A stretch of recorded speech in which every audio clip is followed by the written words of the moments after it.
पुस्तक 18 अध्याय 39 red snow the invincible. मरना। 7 ग्रहों के देवता की आंखें ठंडी रोशनी से चमक उठीं जब उन्होंने अपने हाथों में पकड़ा हुआ लंबा भाला आगे बढ़ाया। झप!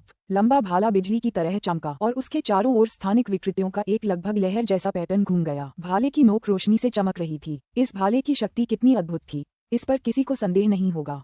3 आंखों वाला दानव अभी अभी गिरा था, लेकिन उसे क्रोध या शर्मिंदगी महसूस करने का जरा भी समय नहीं मिला। वह तुरंत पीछे की ओर उछला, जिससे उसके आसपास का स्थान धुंधला सा लगने लगा क्योंकि उसने एक बचाव तकनीक का इस्तेमाल किया था। उसकी गतिविधियां बहुत व्यवस्थित थीं और उसने हमलावर भाले पर प्रहार करने के लिए 2 युद्ध हथौड़ों को आगे बढ़ाया।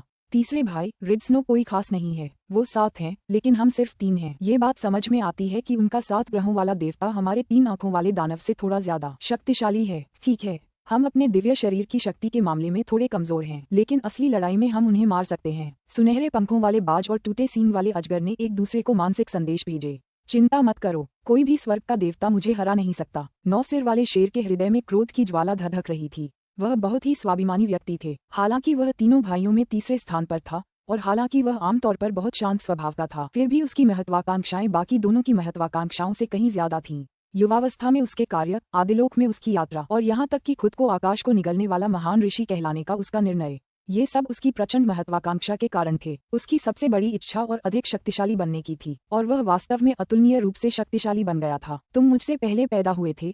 दरअसल तुम तब पैदा हुए थे जब ब्रह्मांड की स्थापना हुई थी। तुम आदिकालीन अराजकता के एक सच्चे देवता के अनुयायी भी थे। हालांकि तुम्हारी किस्मत कितनी भी अच्छी क्यों न हो, मैं तुम्हें हरा सकता हूँ। 9 सिरों वाला शेर पूरी तरह से उन्मत्त अवस्था में पहुंच गया था। आज इस लोकयुद्ध के दौरान, जिसे अनगिनत देवपिता देख रहे हैं, मैं तुम्हारा जीवन ले लूंगा, स्वर्ग के देवता रेड स्नो, और इसका इस्तेमाल ये साबित करने के लिए करूंगा कि मैं कितना शक्तिशाली हूँ। मरना। 3 आंखों वाले दानव के हाथों में बड़े बड़े युद्ध हथौड़े अब केवल क्रूर बल से नहीं घुमाए जाते थे। इसके बजाय वे अपने साथ एक अजीब लहरदार शक्ति लेकर चलने लगे। 7 ग्रहों का देवता बर्फ की तरह शांत रहा, जबकि वह अपने लंबे भाले से आगे की ओर वार कर रहा था। खड़खड़ाहट, धमाका, टकराव। युद्ध हथौड़े पर लंबे भाले के टकराने की आवाज अचानक अजीब हो गई। हम 7 ग्रहों के देवता वास्तव में कुछ समय तक 3 आंखों वाले दानव पर विजय पाने में असमर्थ रहे। आदिकाल में ये छोटा सा जीव ज्यादा मशहूर नहीं था। हालांकि वह उस बूढ़े बैल जैसा ही लगता है, और वह उस बूढ़े बैल से भी थोड़ा ज्यादा खतरनाक है। स्वर्ग के देवता रेड स्नो के पास जबरदस्त अनुभव था। वह तुरंत समझ गया कि 9 सिर वाले शेर की युद्ध रणनीति क्या थी। वह तुरंत ये भी समझ गया कि 3 आंखों वाले दानव को हराने का सबसे अच्छा तरीका क्या था। शुरुआत में 7 ग्रहों के देवता और 3 आंखों वाले दानव दोनों ने जबरदस्त शारीरिक शक्ति का उपयोग करने पर भरोसा किया था। हालांकि अब 7 ग्रहों के देवता की भाला कला अचानक बदल गई। फुसफुस फुसफुस। हवा में भाले की अप्रत्याशित रोशनी दिखाई देने लगी, मानो लंबा भाला एक फुर्तीले सांप में बदल गया हो, जो बिना किसी स्पष्ट पैटर्न के वार कर रहा हो। 3 आंखों वाले दानव ने अपने जुड़वां युद्ध हथौड़ों को जबरदस्त जोर से घुमाया। हालांकि उनमें अभी भी वह अजीब शक्तिशाली लहरदार गुण मौजूद था, फिर भी 7 ग्रहों के देवता का लंबा भाला खाली और शून्य सा लग रहा था। जुड़वां युद्ध हथौड़ों की लहरें उस पर कोई असर नहीं डाल पा रही थीं। ये कैसी शैतानी भाला कला है। 9 सिर वाला शेर क्रोधित हो गया। शांत हो जाओ, तीसरे भाई। आदिकाल में स्वर्ग के देवता रेड स्नो समय के महान दाव और हिम के महान दाव के मिश्रण के लिए विशेष रूप से प्रसिद्ध थे, जिसका प्रयोग उन्होंने अपनी युद्ध रणनीतियों में किया था। चूंकि उन्होंने हिम के महान दाव में महारत हासिल कर ली थी, इसलिए निश्चित रूप से उन्हें जल के स्वर्गीय दाव की गहरी समझ होगी। उनकी भाला कला को देखो, वे अविरल धारा में जल की तरह बहते हैं, जो समय के उतार चढ़ाव से घिरे रहते हैं। तुम्हें और अधिक स्थिर रहने की आवश्यकता है, सुनहरे पंखों वाले बाज ने मन ही मन कहा। सबसे बड़े भाई और दूसरे भाई भी काफी दुर्जेय थे, और वे अपने तीसरे भाई से भी अधिक समय तक जीवित रहे थे। वे काफी चौकस भी थे। मैंने कियानकुन आधारित हथौड़ा कला का इस्तेमाल शुरू किया, तो उसने ये शैतानी भाला कला इस्तेमाल करना शुरू कर दिया। जब मैं धीमा होकर ज्यादा स्थिरता से लड़ता हूँ, तो वह मुझ पर टूट पड़ता है। 9 सिर वाला शेर भी अधीर था। उनकी पहले की रहस्यमयी हथौड़ा कला अचानक एक पहाड़ की तरह स्थिर और भारी हो गई। उनके युद्ध हथौड़ा के प्रत्येक वार में अतुलनीय रूप से विशाल बल था। धमाका। 7 ग्रहों के देवता ने हर तरह की तरकीबें अपनाई, चाहे वो भयंकर कटार हो, कोड़े मारना हो या फिर क्रूर वार। 3 आंखों वाला दानव बार बार पीछे हटने को मजबूर हो गया, क्योंकि वह हार की स्थिति में पहुंच गया था। दाव फादर, हम इस क्षेत्र पर ज्यादा देर तक कब्जा नहीं रख सकते। 9 सिर वाला शेर आखिरकार सचमुच उन्मत्त होने लगा। इस युद्ध में उसे सचमुच घुटन महसूस हो रही थी। हालांकि उसके पास अपार शक्ति थी, लेकिन उसका 3 आंखों वाला दानव 7 ग्रहों के देवता से स्वाभाविक रूप से कमजोर था। उसकी सर्वोच्च युद्ध तकनीक भी पूरी तरह से दबा दी गई थी। रेड स्नो की भाला कलाएं अथाह रहस्यमय और गहन थीं। जी निंग ने आनंद विश्व तलवारें, जो हर हाथ में कई हजार मीटर लंबी थीं, धारण करते हुए युद्ध जारी रखा। तलवार की रोशनी उसके चारों ओर चमक उठी और उसके आसपास के राक्षस और आतंक जानवर गिर पड़े। मारना मरना। जिया सम्राट और उसके 5 सहयोगी अपने प्रकाश जहाज पर सवार होकर अपने मंत्रों का जाप कर रहे थे और अपने जादुई खजानों का उपयोग कर रहे थे तथा सीमलेस गेट पर बेतहाशा हमला कर रहे थे। अन्य रेन ड्रैगन्स, हेवन पनिशर्स और पंगु वार फॉर्मेशन भी सीमलेस गेट की सेनाओं पर हमला कर रहे थे। ये समझना जरूरी है कि इससे पहले ये सभी शक्तियां 3 आंखों वाले दानव पर केंद्रित थीं। अब जबकि 7 ग्रहों के देवता 3 आंखों वाले दानव को पीछे से मार रहे थे, जी निंग और दानव से जूझ रहे अन्य लोग अचानक मुक्त हो गए। वे आसपास के दुष्ट देवताओं, आतंक के जानवरों, स्वर्ग के देवताओं और निर्बाध द्वार के सच्चे अमरों पर बेरोक-टोक हमले शुरू कर सकते थे। अचानक क्रिम्सन ब्राइट क्षेत्र ने इस युद्ध क्षेत्र में पूर्ण बढ़त हासिल कर ली। सदाबहार, भागो मत, सदाबहार, मर जाओ। जिया सम्राट और अन्य लोग अभी भी बहुत क्रोधित थे। जैसे ही तलवार अमर एवरग्रीन ने 7 ग्रहों के देवता को प्रकट होते देखा, उसे बुरा लगा। वह तुरंत भागने लगा और केवल दूर से ही मंत्र और जादुई खजाने का प्रयोग करने लगा। जब भी जिया सम्राट और अन्य लोग उसके पास आते, एवरग्रीन तुरंत एक बार फिर पीछे हट जाता। अगर वह और पीछे हटता तो वह इस युद्ध क्षेत्र को छोड़कर किसी दूसरे युद्ध क्षेत्र में प्रवेश कर जाता। जिया सम्राट और बाकी लोग समझ गए, एवरग्रीन को मारना जरूरी था, लेकिन इस युद्ध को जीतना उससे भी ज्यादा जरूरी था। इसलिए उन्होंने एवरग्रीन को मारने की अपनी कोशिशें कुछ समय के लिए छोड़ दी और अपनी ऊर्जा सीमलेस गेट की दूसरी सेनाओं का वध करने में लगा दी। 8 ड्रैगन क्लाउड सिटी की दीवारों के ऊपर डेवफादर क्रिम्सन ब्राइट का चेहरा उत्साह से पूरी तरह लाल हो गया और उनके होंठ एक बड़ी मुस्कान में खुल गए। रेड स्नो, आहा, उसे देखे हुए बहुत समय हो गया। उसकी शक्ति पहले की तुलना में थोड़ी बढ़ गई लगती है। क्या वह 3 जीवनों का 7 ग्रहों का देवता है? उन 7 के साथ हमारे पास ये युद्ध जीतने का मौका है। हाय, हम अराजकता से बाहर आ गए हैं। डाउ फ्रूट्स। डाउफादर क्रिम्सन ब्राइट ने दूर खड़े दिव्य धनुर्धर ईस्टब्रेक की ओर देखा। ईस्टब्रेक ने कुल 16 तीर छोड़े थे और उसने अपनी लगभग सारी हृदय शक्ति और अपने 8 कैओस डाउ फ्रूट्स इस्तेमाल कर लिए थे।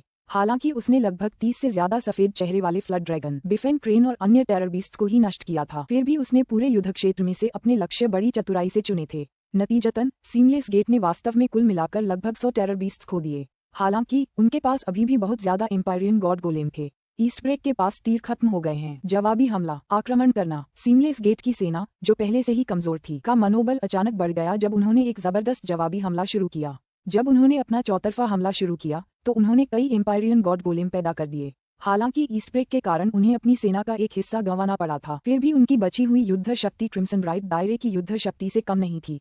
दादाजी इंक बैम्बू का चेहरा पीला पड़ गया था।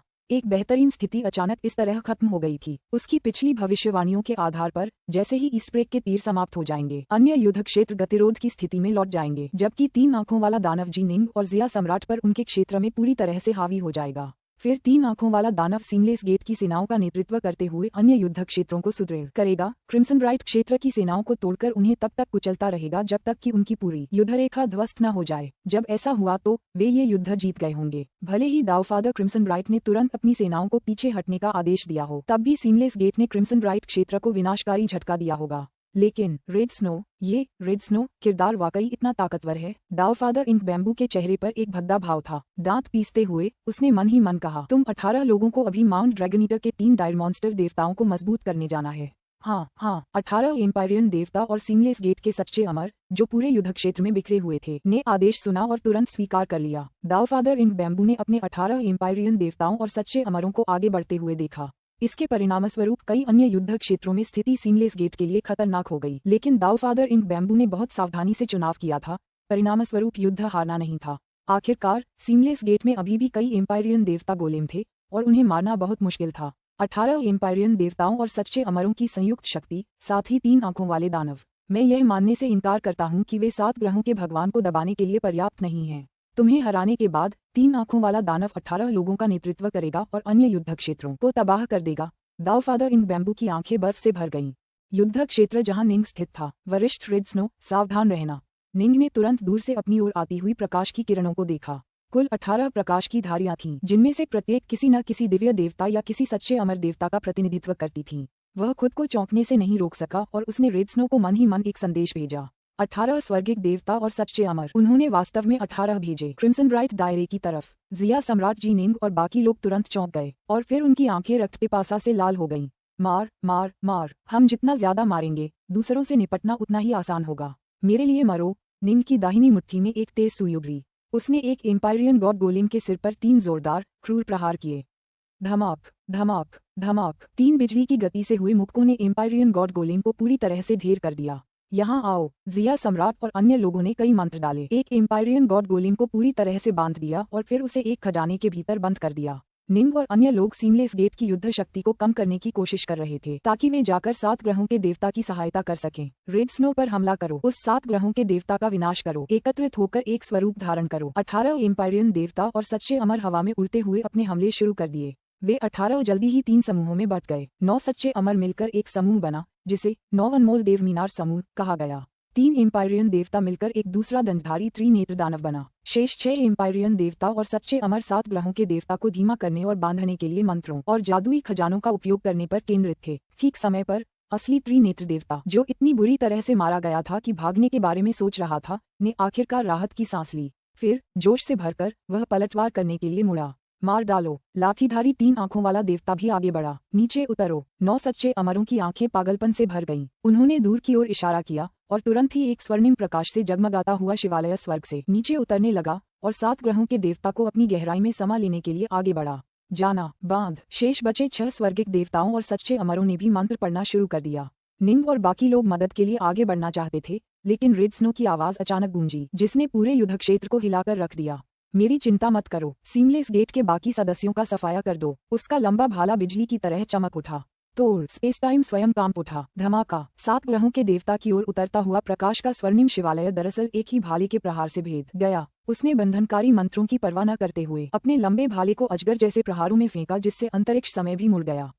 धमाका, धमाका। अथाह लंबे भाले ने मानो किसी तरह एक साथ दोनों त्रिनेत्र देवताओं पर प्रहार किया। लंबी छड़ी वाला तुरंत दूर जा गिरा, जबकि 9 सिरों वाले सिंह के नेतृत्व वाला भी कई कदम पीछे हट गया। 18 एम्पायरियन देवता और सच्चे अमर माउंट ड्रैगनीटर के 3 डायरे मॉन्स्टर देवताओं के साथ मिलकर वास्तव में पूरी तरह से दबा दिए गए थे। क्या? डेवफादर इंक बांस दूर से देख रहा था और उसका चेहरा तुरंत देखने में बेहद बदसूरत हो गया। अच्छा, दुर्जेय, बहुत बढ़िया। युद्ध क्षेत्र में फैली क्रिम्सन राइट क्षेत्र की सभी सेनाएं खुशी से दहाड़ने लगीं। एक बिल्कुल अलग दुनिया में माउंट इनहॉट कुलगुरु सुभूति पद्मासन में विराजमान थे। उनके बगल में एक वृद्ध पुरुष बैठे थे जिनके हाथ में पंखा था।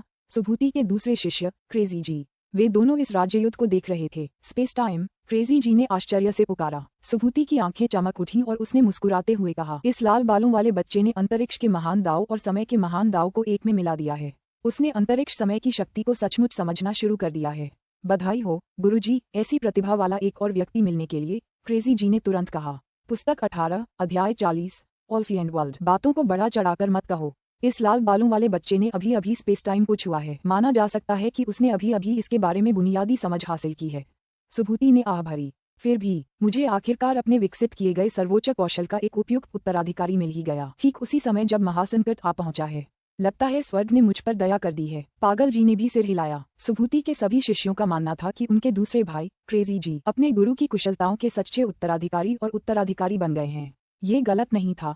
क्रेजी जी ने सुभूति की सभी बौद्ध और ताओवादी तकनीकें, यहाँ तक कि 3 लोगों का स्वप्न भी सीख ली थीं। स्वाभाविक रूप से क्रेजी जी बहुत पहले ही ताओ पिता के स्तर पर पहुंच चुके थे और बौद्ध संघ के अनगिनत अर्हतों में सर्वोच्च अधिकारी माने जाते थे।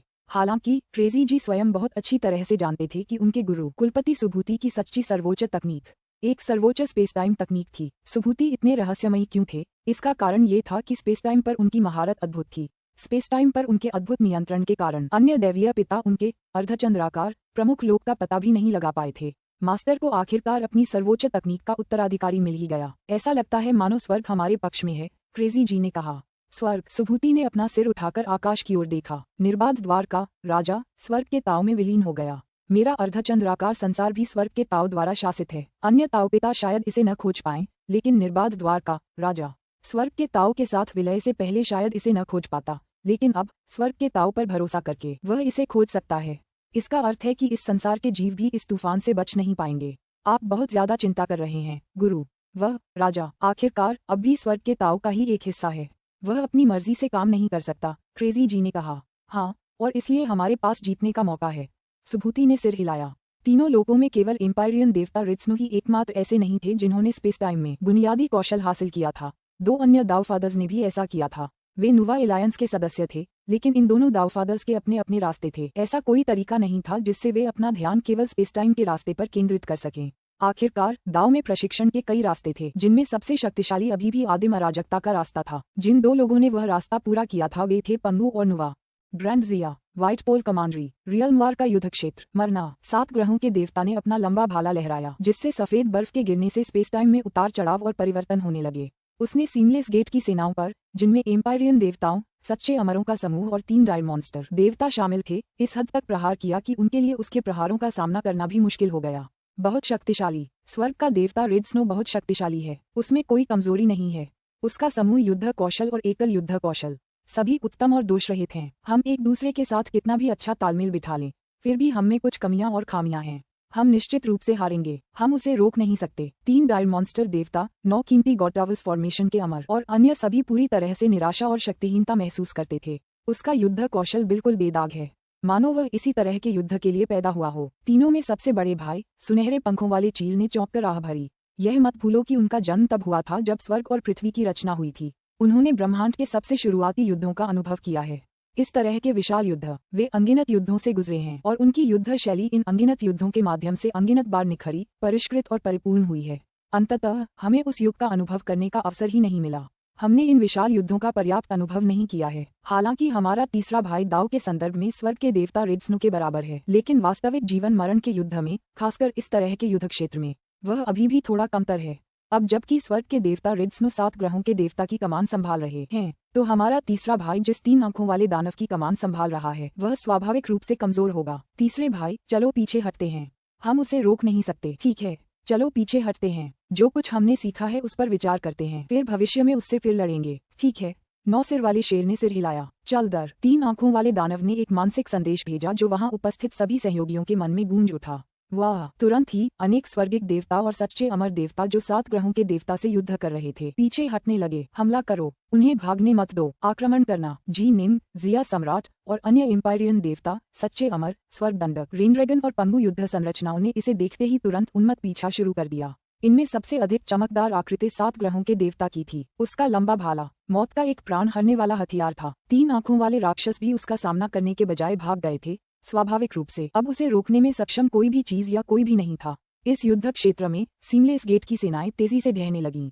निर्बाध शहर की दीवारें, यहाँ दावफादर इंक बैम्बू पूरे युद्ध क्षेत्र पर नजर रखे हुए थे। ये देखकर कि उनके द्वारा भेजे गए 18 एम्पायरियन देवता और सच्चे अमर देवता अभी भी 7 ग्रहों के देवता को रोकने में असमर्थ थे, उन्हें पता चल गया कि यह युद्ध समाप्त हो गया है, जैसा कि उन्होंने अनुमान लगाया था। कुछ ही देर बाद माउंट ड्रैगनीटर के 3 डायर मॉन्स्टर देवता दूसरों को उन्मत्त होकर पीछे हटने के लिए प्रेरित करने लगे। वापस जाओ। डेविया पिता इंक बांस के चेहरे पर एक गहरा भाव था। उसने बस यही एक शब्द कहा, उसकी आवाज पूरे युद्ध क्षेत्र में गूंज उठी। युद्ध क्षेत्र के हर क्षेत्र में सीमलेस गेट की सेनाएं कठिन परिस्थितियों में थीं। आदेश सुनते ही वे सभी राहत की सांस लेकर भागने लगे। यह एम्पायरियन देवता रेड स्नो, दावफादर इंक बैम्बू ने 7 ग्रहों के देवता को घूरा। उसके चेहरे पर एक कुरूप भाव था। वह जानता था कि उसकी ऊर्जा की एक सीमा होती है। वह इतना अविश्वसनीय रूप से शक्तिशाली इसलिए था क्योंकि उसका नेतृत्व करने वाला व्यक्ति था। 3 आंखों वाला दानव इतना शक्तिशाली था कि वह दावफादर के स्तर तक पहुंच गया था, क्योंकि उसके सेनापति 9 सिर वाले सिंह को दाव के बारे में अत्यंत उच्च स्तर की अंतर्दृष्टि थी। 7 ग्रहों का देवता और भी अधिक शक्तिशाली था, ठीक इसलिए क्योंकि उसका सेनापति एम्पायरियन देवता रेड स्नो बहुत ही दुर्जेय था। लाल बर्फ, दाव के बारे में अपनी अंतर्दृष्टि के संदर्भ में वह वास्तव में 9 सिर वाले शेर के लगभग बराबर था। हालांकि उसके पास युद्ध की बहुत सारी तकनीकें थीं, जिसके परिणामस्वरूप 9 सिर वाला शेर पूरी तरह से निराश हो गया। हमला करो, उन्हें भागने मत दो, मार डालो। क्रिम्सन ब्राइट क्षेत्र की सेनाओं ने तुरंत अपने दुश्मनों का पीछा करना और उनका वध करना शुरू कर दिया। जैसे ही वे भागने लगे, सीमलेस गेट की पूरी युद्ध रेखा ढहने लगी। माउंट ड्रैगनीटर के 3 डायरे मॉन्स्टर देवता, माउंट टोंगलियन के 6 डायरे मॉन्स्टर देवता और अन्य शक्तिशाली एम्पायरियन देवता भी अब भाग रहे थे। इतनी भयानक दुश्मन सेना का सामना होने पर अगर वे खुद को फंसने देते तो उनका विनाश हो जाता। इस तरह के बड़े पैमाने पर अव्यवस्थित पीछे हटने के परिणामस्वरूप वास्तव में भारी क्षति हुई। सीमलेस गेट की सेनाओं ने लड़ने की सारी इच्छा खो दी थी। वे बस भागना चाहते थे। अभी लड़ाई बहुत भयंकर थी। पिता इंक बांस चुपचाप देख रहा था, एक शब्द भी नहीं बोला। ये सब घटित होते हुए देख रहा था। उसे पीछे हटने का आदेश देने के लिए मजबूर होना पड़ा था। अगर वह इस लड़ाई को जारी रखने पर अड़ा रहता तो उसकी और भी सेनाएं नष्ट हो जाती। अगर उसने तुरंत पीछे हटने का आदेश नहीं दिया तो वह अपनी अधिकांश सेना खो सकता था। दोनों पक्षों के बीच शक्ति का अंतर अभी बहुत ज्यादा नहीं था। उन्हें जो नुकसान हो रहा था वह स्वीकार्य था, हालांकि दर्दनाक भी। दावफादर इंक बैम्बू ने 8 ड्रैगन क्लाउड सिटी की दीवारों की ओर देखा, जहां दावफादर क्रिम्सन ब्राइट थे। पिता क्रिम्सन ब्राइट के चेहरे पर मुस्कान थी, एक बड़ी मुस्कान। हम्फ। दावफादर इंक बांस मुड़ा और शहर की दीवारों से बाहर चला गया। 8 ड्रैगन क्लाउड सिटी में हर कोई जश्न मना रहा था। अनगिनत दिव्य अमर और मुक्त अमर उस समय अतुलनीय रूप से हर्षित थे। यह एक अद्भुत युद्ध था, खास तौर पर वह अंतिम पीछा। जिन दुश्मनों को वे पकड़ने और फंसाने में कामयाब रहे, उन सभी का पूरी तरह से नरसंहार कर दिया गया था। अपने दुश्मनों का नरसंहार करने की अनुभूति शानदार थी। लाल बर्फ। अनगिनत अमर प्राणियों ने आकाश में खड़े एम्पायरियन देवताओं के एक समूह की ओर देखा। सबसे चमकदार आकृति लाल बालों वाला एम्पायरियन देवता था, रेड स्नो। वहां मौजूद सभी अमर और दुष्ट देवता जानते थे कि इस युद्ध का पूरा नतीजा बदलने वाला व्यक्ति एम्पायरियन देवता रेड स्नो था, इसलिए वे सभी उसकी ओर जलती हुई उत्तेजित निगाहों से देख रहे थे। वह बहुत शक्तिशाली था, वह अब तक का सबसे शक्तिशाली एम्पायरियन देवता था, और जिस तरह से उसने अपने भाले का इस्तेमाल किया था वह अविश्वसनीय था। साथ ही दाववादी रेड स्नो, बहुत समय हो गया मुलाकात से। साथ ही दाववादी रेड स्नो, आपने दिन बचा लिया। रेड स्नो, तुम क्यों आए हो? उनमें से कुछ लोग जो पहले एम्पायरियन भगवान रेड स्नो से मिल चुके थे, जैसे कि जिया सम्राट और कुछ अन्य एम्पायरियन देवता और सच्चे अमर, उनके साथ बातचीत कर रहे थे।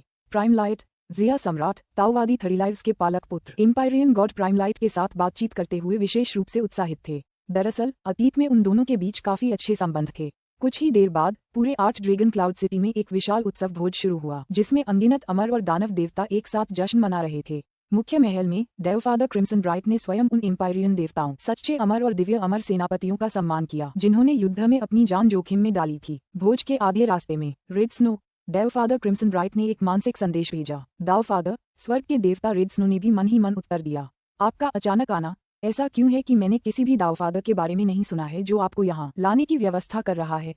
दावफादर क्रिम्सन ब्राइट ने पूछा। हमने जी निंग से एक बार उसकी मदद करने का वादा किया था, स्वर्ग के देवता रेड स्नो ने जवाब दिया।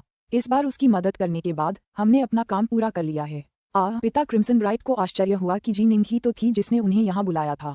इसके तुरंत बाद वह थोड़ा चिंतित हो गए। उन्होंने तुरंत संदेश भेजा, तुम सिर्फ एक बार मदद कर रही हो, इसके बाद तुम मदद नहीं करोगी? स्वर्ग के देवता रेड स्नो ने धीरे से सिर हिलाया। दावफादर क्रिम्सन ब्राइट ने तुरंत संदेश भेजा, इस रियल्म वॉर में सीमलेस गेट को भारी क्षति हुई है।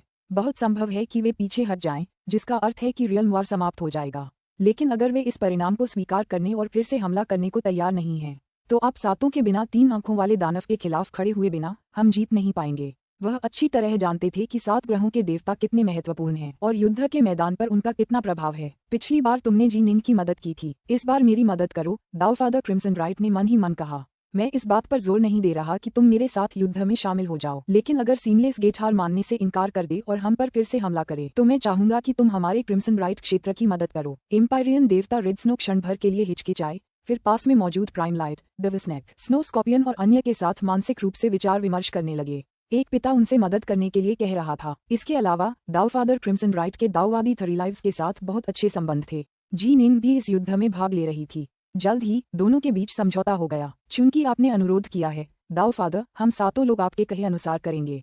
अगर सीमलेस गेट एक बार फिर से सक्रिय हो गया तो हम युद्ध जारी रखेंगे और इस क्षेत्र युद्ध के पूरा होने पर ही रुकेंगे। एम्पायरियन देवता रेड स्नो ने मन ही मन संदेश भेजा। दावफादर क्रिम्सन ब्राइट ने तुरंत राहत की सांस ली। आश्चर्यजनक, ये 7 एम्पायरियन देवता थरीलाइव्स के अधीन सबसे कुलीन सेनापति थे। ये सच था कि थरीलाइव्स की मृत्यु के कारण उसकी सेनाएं बिखर गईं और स्टारसीजिंग मनों के कई एम्पायरियन देवता और सच्चे अमर अन्य चरागाहों में चले गए। केवल रेड स्नो और बाकी साथी थरीलाइव्स के प्रति अपनी निष्ठा और भक्ति के कारण वहां से जाने को तैयार नहीं थे। वे स्टारसीजिंग मनों में छिपे रहे और इंतजार करते रहे, अपने नए नेता के उदय का इंतजार करते रहे। सातों में से प्रत्येक अविश्वसनीय रूप से शक्तिशाली था और जब वे सेना में शामिल हुए तो 20 या 30 साधारण एम्पायरियन देवता या सच्चे अमर जरूरी नहीं कि उनका मुकाबला कर सकें। हम हार गए। डेवियस याही बांस जानता था कि सीमलेस गेट की शक्ति की एक सीमा होती है। इस क्षेत्र युद्ध के लिए वे उस सीमा तक पहुंच चुके थे। यह असंभव था कि आगे और अतिरिक्त बल उपलब्ध कराए जाएंगे। अगर और अतिरिक्त बल मिल भी गए तो भी वर्तमान शक्ति में जो अंतर था उसकी भरपाई करना मुश्किल होगा। 7 ग्रहों का देवता तो बहुत शक्तिशाली था। 3 लोक, एक रहस्यमयी प्रमुख दुनिया। इस प्रमुख दुनिया को ऑल्फियंस दुनिया के नाम से जाना जाता था। यह असंख्य दानव गुफाओं का वास्तविक मुख्यालय था। 100 निर्बाध द्वार थे, बदले में 100 असंख्य दानव गुफाएं भी थीं। वे तीनों लोकों में फैले हुए थे, बेतहाशा कीमती सामग्री इकट्ठा कर रहे थे और गोलेम बना रहे थे। निर्बाध द्वार इतना भयानक रूप से शक्तिशाली होने का एक बड़ा कारण ये था कि निर्माणों के दांव में उनका कौशल तीनों लोकों में बेजोड़ था। वे कुछ ऐसे उच्च स्तरीय गोलेम बनाने में सक्षम थे जिन्हें नुवा गठबंधन बनाने में पूरी तरह असमर्थ था। ऑल्फियंस की दुनिया कितनी गुप्त और रहस्यमय थी, सीमलेस गेट का कमांडर गॉड किंग भी उसमें दखल देने के लायक नहीं था। ऑल्फियंस की दुनिया सीमलेस एलायंस के एक और भी ज्यादा शक्तिशाली नेता के संरक्षण में थी। पूरा नुवा एलायंस गोलेम्स के लिए एक मुख्य संरचना आरेख खोजने की जी तोड़ कोशिश कर रहा था, लेकिन अफसोस वे एम्पायरियन गॉड गोलेम्स के लिए भी आरेख नहीं खोज पाए। असली उच्च श्रेणी के गोलेम्स की तो बात ही छोड़िए। गड़गड़ाहट। एक विशाल उड़ते हुए किले के भीतर। इस किले को पूरी तरह से सील कर दिया गया था। सीलबंद किले के अंदर एक विशाल महल था जिसका आकार 1 लाख किलोमीटर था। महल के अंदर दिव्य अमर प्राणियों का एक विशाल समूह था, कम से कम 10 लाख या उससे भी ज्यादा। वे चींटियों जितने असंख्य थे और पूरे महल में बिखरे हुए थे और विभिन्न पुर्जों के निर्माण में लगे हुए थे। महल के सबसे ऊंचे भाग पर एक विशाल सिंहासन हवा में लहरा रहा था, जिसके सामने 2 शुद्ध यांग सच्चे अमर आदर पूर्वक खड़े थे। सिंहासन पर एक लंपट सा दिखने वाला आदमी बैठा था। वह सिंहासन पर टिका हुआ, अपने दाहिने हाथ पर जबड़ा टिकाए, बाएं हाथ से शराब का एक लौकी पकड़े हुए वह नीचे की ओर देख रहा था। 18 लाख दिव्य अमर। पूरे 3 साल हो गए, लेकिन उन्होंने अभी तक इस दावफादर गोलेम को खत्म नहीं किया। ये जल्द ही हो जाएगा, ग्रैंडमास्टर ब्लैकहेवन, दोनों सच्चे अमरों ने जल्दी से कहा। सिंहासन पर बैठा व्यक्ति आश्चर्यजनक रूप से स्वर्गीय अमर ब्लैकहेवन था। दोनों सच्चे अमर जानते थे कि ग्रैंडमास्टर ब्लैकहेवन आमतौर पर एक आरामदायक, बेफिक्र जिंदगी जीते थे। इन दिनों वे बस अपने शिष्यों और महाशिष्यों को तरह तरह के गोलेम बनाने का आदेश देते थे। अब उनके लिए गोलेम उत्पादन पर व्यक्तिगत नियंत्रण रखना बहुत दुर्लभ था। आखिरकार वे ऑल्फियंस की दुनिया में निर्माणों के दांव में सबसे कुशल विशेषज्ञ थे। दरअसल उनका यह दिव्य अमर शरीर भी निर्माण कला के जरिए ही निर्मित किया गया था। सच्चे देवता या ईश्वर पिता भी यह नहीं बता सकते थे कि ब्लैकहेवन का ये शरीर महज एक गोलेम शरीर था। अगर नुवा गठबंधन ने इसे मार भी दिया तो भी उन्होंने महज एक गोलेम शरीर को ही मारा होगा। ग्रैंडमास्टर ब्लैकहेवन माना जाता है कि वह खुद युद्ध में कोई खास शक्तिशाली नहीं था। हालांकि गोलेम में उसका कौशल तीनों लोकों में बेजोड़ था। यहाँ तक कि उसके द्वारा बनाए गए खिलौनों में भी अपार शक्ति होती थी और इन छोटे छोटे खिलौनों के सहारे ब्लैकहेवन तीनों लोकों में आसानी से घूम पाता था। यहाँ तक कि स्वर्ग के देवताओं और सच्चे अमरों के लिए भी उससे निपटना मुश्किल था। यही वजह थी कि तीनों लोकों में लगभग सभी लोग ब्लैकहेवन के साथ एक सच्चे अमर की तरह व्यवहार करते थे, लेकिन उनमें से किसी को भी सच्चाई का पता नहीं था। एजियो फॉक्स या ट्रू इमोर्टल व्हाइट पोल को भी यह सच्चाई नहीं पता थी कि ब्लैकहेवन असल में सीमलेस गेट का निर्माण कला का सबसे कुशल विशेषज्ञ था। इस संबंध में उसकी स्थिति एक गुप्त रहस्य थी। हालांकि ऑल्फियंस की दुनिया के कई सेलेस्टियल इमॉर्टल्स और ट्रू इमॉर्टल्स को ये बात पता थी, लेकिन उन्हें इस जगह से बाहर जाने की बिल्कुल भी इजाजत नहीं थी। अरे, दिव्य अमर ब्लैकहेवन का चेहरा उतर गया। धत, उसके हाथ में रखी लौकी छोटे छोटे टुकड़ों में कुचल गई। इतना सब होने के बावजूद वे जीनिंग को मार नहीं पाए। एम्पायरियन गॉड रेड स्नो सचमुच कहीं से प्रकट हो गए और सब कुछ बर्बाद कर दिया। सौभाग्य से मैंने अपनी सारी उम्मीदें उन 3 डायर मॉन्स्टर गॉड्स पर नहीं लगाई थीं।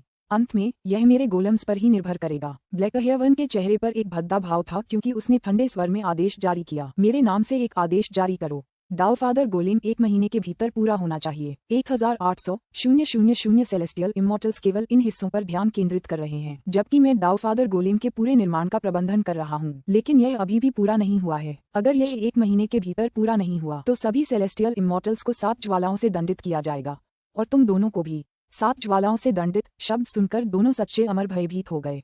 उन्होंने तुरंत आदरपूर्वक कहा, हाँ गुरुदेव, यह 1 महीने के भीतर अवश्य पूरा हो जाएगा। पुस्तक 18 अध्याय 41 जन्म। जाओ, तुम्हें यहाँ रहकर मेरी सेवा करने की जरूरत नहीं है, दिव्य अमर ब्लैकहेवन ने निर्देश दिया। हाँ, दोनों सच्चे अमर तुरंत नीचे की ओर उड़े और अनगिनत दिव्य अमरों को परियोजना पर फिर से ध्यान केंद्रित करने के लिए तैयार करने लगे।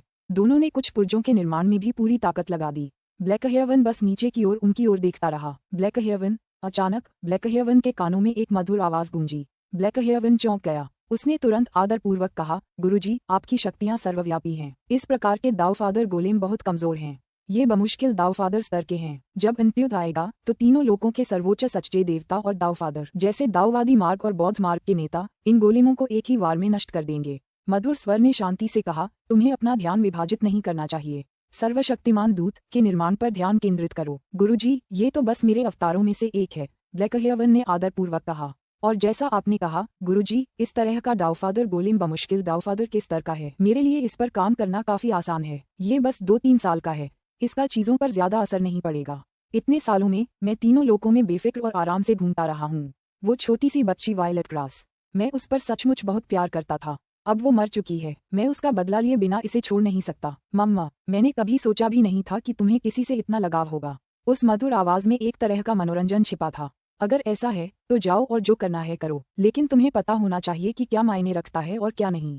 हाँ, जैसे ही यह डाउफादर गोलेम पूरा हो जाएगा मैं तुरंत इन 1080,000 दिव्य अमरों को वापस भेज दूंगा और उन्हें सभी जीवित चीजों के दूत पर काम करना जारी रखने दूंगा, ब्लैकहेवन ने सम्मानपूर्वक कहा। आखिरकार सीमलेस एलायंस के पास इतने ही दिव्य अमर थे। गोलेम की कला में निपुण दिव्य अमरों की संख्या और भी कम थी। गोलेम में निपुण 1080,000 दिव्य अमर, ये कुल उपलब्ध संख्या का लगभग 20% था। उन्हें इस डाउफादर गोलेम पर काम करने के लिए भेजने से वास्तव में सर्वदूत की उन्नति पर नकारात्मक प्रभाव पड़ा। हालांकि उस गोलेम का निर्माण एक बहुत ही कठिन और लंबा काम था। ये सच था कि उनके 20% दिव्य अमरों का समय केवल 3 वर्षों के लिए बर्बाद करने से कोई खास फर्क नहीं पड़ता। यदि ऐसा न होता तो ब्लैकहेवन इन दिव्य अमरों को पुनः आवंटित करने का साहस न कर पाता। यह अच्छी बात है कि तुम ये समझ गए। हमें एंड वार जरूर जीतना है। हम एक बार पहले ही हार चुके हैं। मैं दूसरी बार हारना नहीं चाहता, उस मधुर आवाज ने कहा। हाँ, ब्लैकहेवन ने सम्मानपूर्वक कहा। वह उपस्थिति उसके दिमाग से निकल गई। अब जाकर ब्लैकहेवन ने राहत की सांस ली। मुझे भी गॉड किंग से मिलना है, वरना वे मूर्खतापूर्वक उस रियल्म वॉर को छोड़ देने का फैसला कर सकते हैं, ब्लैकहेवन ने मन ही मन सोचा। अंधकार की विशाल दुनिया। देवराज अपने विशाल सिंहासन पर विराजमान थे और नीचे की दुनिया को देख रहे थे। नीचे अंधेरे में एक आकृति प्रकट हुई। वह दिव्य अमर ब्लैकहेवन थी। हे भगवान, ब्लैकहेवन ने कहा। ग्रैंडमास्टर, काले वस्त्रधारी गॉड किंग की आवाज में थोड़ी हंसी थी। ग्रैंडमास्टर, आप मेरे घर क्यों आए हैं? ब्लैकहेवन ने कहा। गॉड किंग, मैं आपसे अनुरोध करना चाहता हूँ कि आप डाउफादर इंक बैम्बू को भी आमंत्रित करें। ठीक है, देवराज ने सिर हिलाया। जल्द ही अंधेरे की दुनिया में एक और आकृति प्रकट हुई। ये डाउफादर इंक बैम्बू था, जिसने ब्लैकहेवन की ओर देखा और आश्चर्य से कहा, ग्रैंडमास्टर। सीमलेस एलायंस के केवल सबसे उच्च स्तरीय व्यक्ति ही जानते थे कि ब्लैकहेवन वास्तव में कौन था। उसकी इसी हैसियत के कारण ही वे ब्लैकहेवन के साथ बराबरी का व्यवहार करते थे और वास्तव में उसके प्रति काफी विनम्र थे। सबसे पहले ब्लैकहेवन का स्वामी वर्तमान में पूरे सीमलेस एलायंस का सबसे शक्तिशाली व्यक्ति था। सभी राक्षसों का स्वामी एक। यह उस सभी चीजों के स्वामी से अलग व्यक्ति है जिसका उल्लेख कुछ ही अध्याय पहले दिवंगत के रूप में किया गया था। इसके अलावा ब्लैकहेवन सीमलेस एलायंस के कंस्ट्रक्ट्स के दाव में सबसे कुशल ग्रैंडमास्टर था। चाहे वह गोलेम में उसकी अपनी कलात्मकता हो या उसका स्वामी सभी राक्षसों का स्वामी होना हो, ब्लैकहेवन की स्थिति वास्तव में अलौकिक थी। ब्लैकहेवन ने कहा, मैंने एक डाउफादर गोलेम बनाया है। डाउफादर गोलेम? देवराज ने भौहें चढ़ाईं। ये गोलेम बहुत सी कीमती सामग्री इस्तेमाल करते हैं, लेकिन काफी कमजोर हैं। क्या फिनलॉर्ड ने इन्हें छोड़ नहीं दिया? डाउफादर इंक बैम्बू ने भी हैरानी से ब्लैकहेवन की ओर देखा। ये सीमलेस गेट के मुख्य सदस्य थे। वे ब्रह्मांड पर विजय पाने की अपनी योजनाओं के बारे में बहुत कुछ जानते थे। गॉड किंग सीमलेस एलायंस के विभिन्न दलों का नेतृत्व करने वाला नेता था। हालांकि सीमलेस एलायंस का सबसे शक्तिशाली व्यक्ति लॉर्ड ऑफ ऑल फाइंड्स ही था। ये ठीक इसलिए था क्योंकि लॉर्ड ऑफ ऑल फाइंड्स दुनिया की रक्षा कर रहा था। इसलिए नुवा एलायंस उन मुख्य संरचना आरेखों को प्राप्त करने में पूरी तरह असमर्थ था जिनकी उन्हें इतनी सख्त जरूरत थी। सबसे शक्तिशाली गोलेम ऑल फाइंड दुनिया के भीतर ही बनाए गए थे और सीमलेस एलायंस द्वारा लॉर्ड ऑफ ऑल फाइंड्स को आदरपूर्वक फेन लॉर्ड कहा जाता था। सभी राक्षसों के स्वामी सांसारिक मामलों में भाग नहीं लेते थे और इसलिए निर्बाध गठबंधन की कमान संभालने का काम गॉड किंग पर छोड़ दिया गया था। ये समझना जरूरी है कि जब सीमलेस एलायंस का पूर्व राजा जीवित था तब भी सभी राक्षसों का स्वामी उसके बाद दूसरे स्थान पर था। जब राजा माता नुवा को हराने में असफल रहा तो उसे अपने शरीर को स्वर्ग के ताव में विलीन करने के लिए मजबूर होना पड़ा। इस तरह कम से कम उसकी आत्मा नष्ट नहीं होगी। हालांकि सभी राक्षसों के स्वामी ने नुवा से भागने और उससे बचने के लिए अपनी ही तकनीकों का सहारा लिया था। इतने वर्षों के बाद सभी राक्षसों का स्वामी और भी अधिक अथाह रूप से शक्तिशाली हो गया था। यहाँ तक कि गॉड किंग या डाउफादर इंक बांस जैसी प्रमुख शक्तियां भी सभी राक्षसों के भगवान से मिलते समय अत्यंत सम्मानपूर्ण व्यवहार करेंगी। मास्टर को तो ये बात पता ही है, ब्लैकहेवन ने कहा। मैंने ये डाउफादर गोलेम किसी को मारने के लिए बनाया है। किसी को मारना? गॉड किंग और डाउफादर इंक बैम्बू दोनों ने ब्लैकहेवन की ओर देखा। गॉड किंग ने पूछा, जीनिंग? हाँ, मैंने वायलट ग्रास को बड़ा होते देखा है। मैं उसे यूं ही नहीं मरने दूंगा। मैं जीनिंग को इसकी कीमत चुकाने पर मजबूर करूंगा। ब्लैकहेवन की आंखों में ठंडी रोशनी चमक उठी। उसे मरना ही होगा। मुझे पता है कि इस रियल वॉर में तुम्हारा सामना 7 ग्रहों के देवता से हुआ था। एक बार मेरा डाउफादर गोलेम प्रकट हो जाए तो 7 ग्रहों के देवता जरूर हार जाएंगे। यदि 7 ग्रहों के देवता पराजित हो जाएं, तो क्या आप ये युद्ध जीत सकते हैं? हाँ, ब्लैकहेवन ने पूछा। अगर यह सचमुच एक डाउफादर गोलेम है तो हम ये लड़ाई जीत सकते हैं। डाउफादर इंक बैम्बू ने सिर हिलाया। वे अच्छी तरह जानते थे कि डाउफादर गोलेम कितने शक्तिशाली होते हैं। यहाँ तक कि कुछ वास्तविक डाउफादर जैसे डाउफादर इंक बैम्बू जो कमजोर होते हैं, उनके लिए भी डाउफादर गोलेम को कुछ भी करना बहुत मुश्किल होता था। ये ठीक वैसा ही था जैसे कई एम्पायरियन देवताओं के लिए एम्पायरियन गॉड गोलेम को कुछ भी करना मुश्किल होता था। सिद्धांत वही था।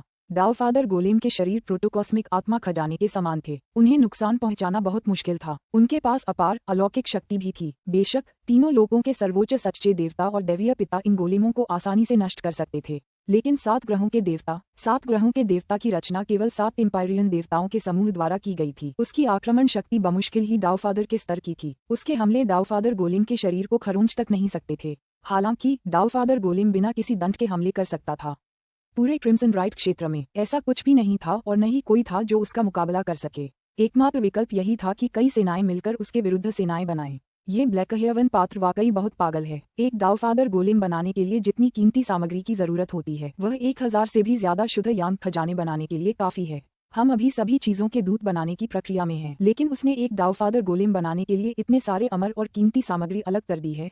मुझे लगता है कि फिनलॉर्ड भी इससे बहुत खुश नहीं होगा। गॉडकिक और डाउफादर इन बैम्बू दोनों के विचार इस बारे में एक जैसे थे। ब्लैकहेवन के डाउफादर गोलेम के हमारे साथ आने से स्वाभाविक रूप से हम जीत जाएंगे, लेकिन अगर नुवा गठबंधन 7 ग्रहों के देवता की सहायता के लिए उच्च गुफाओं के 8 अमर देवताओं या उनके जैसे शक्तिशाली एम्पायरियन देवताओं या सच्चे अमर देवताओं को भेज देता है तो वे डाउफादर गोलेम को रोकने में पूरी तरह सक्षम होंगे। डाउफादर इन बैम्बू ने अपनी चिंताएं व्यक्त की। अगर ऐसा हुआ तो लड़ाई के बारे में भूल जाओ, सिर्फ एक ही लक्ष्य है, जीनिंग, ब्लैकहेवन ने कहा।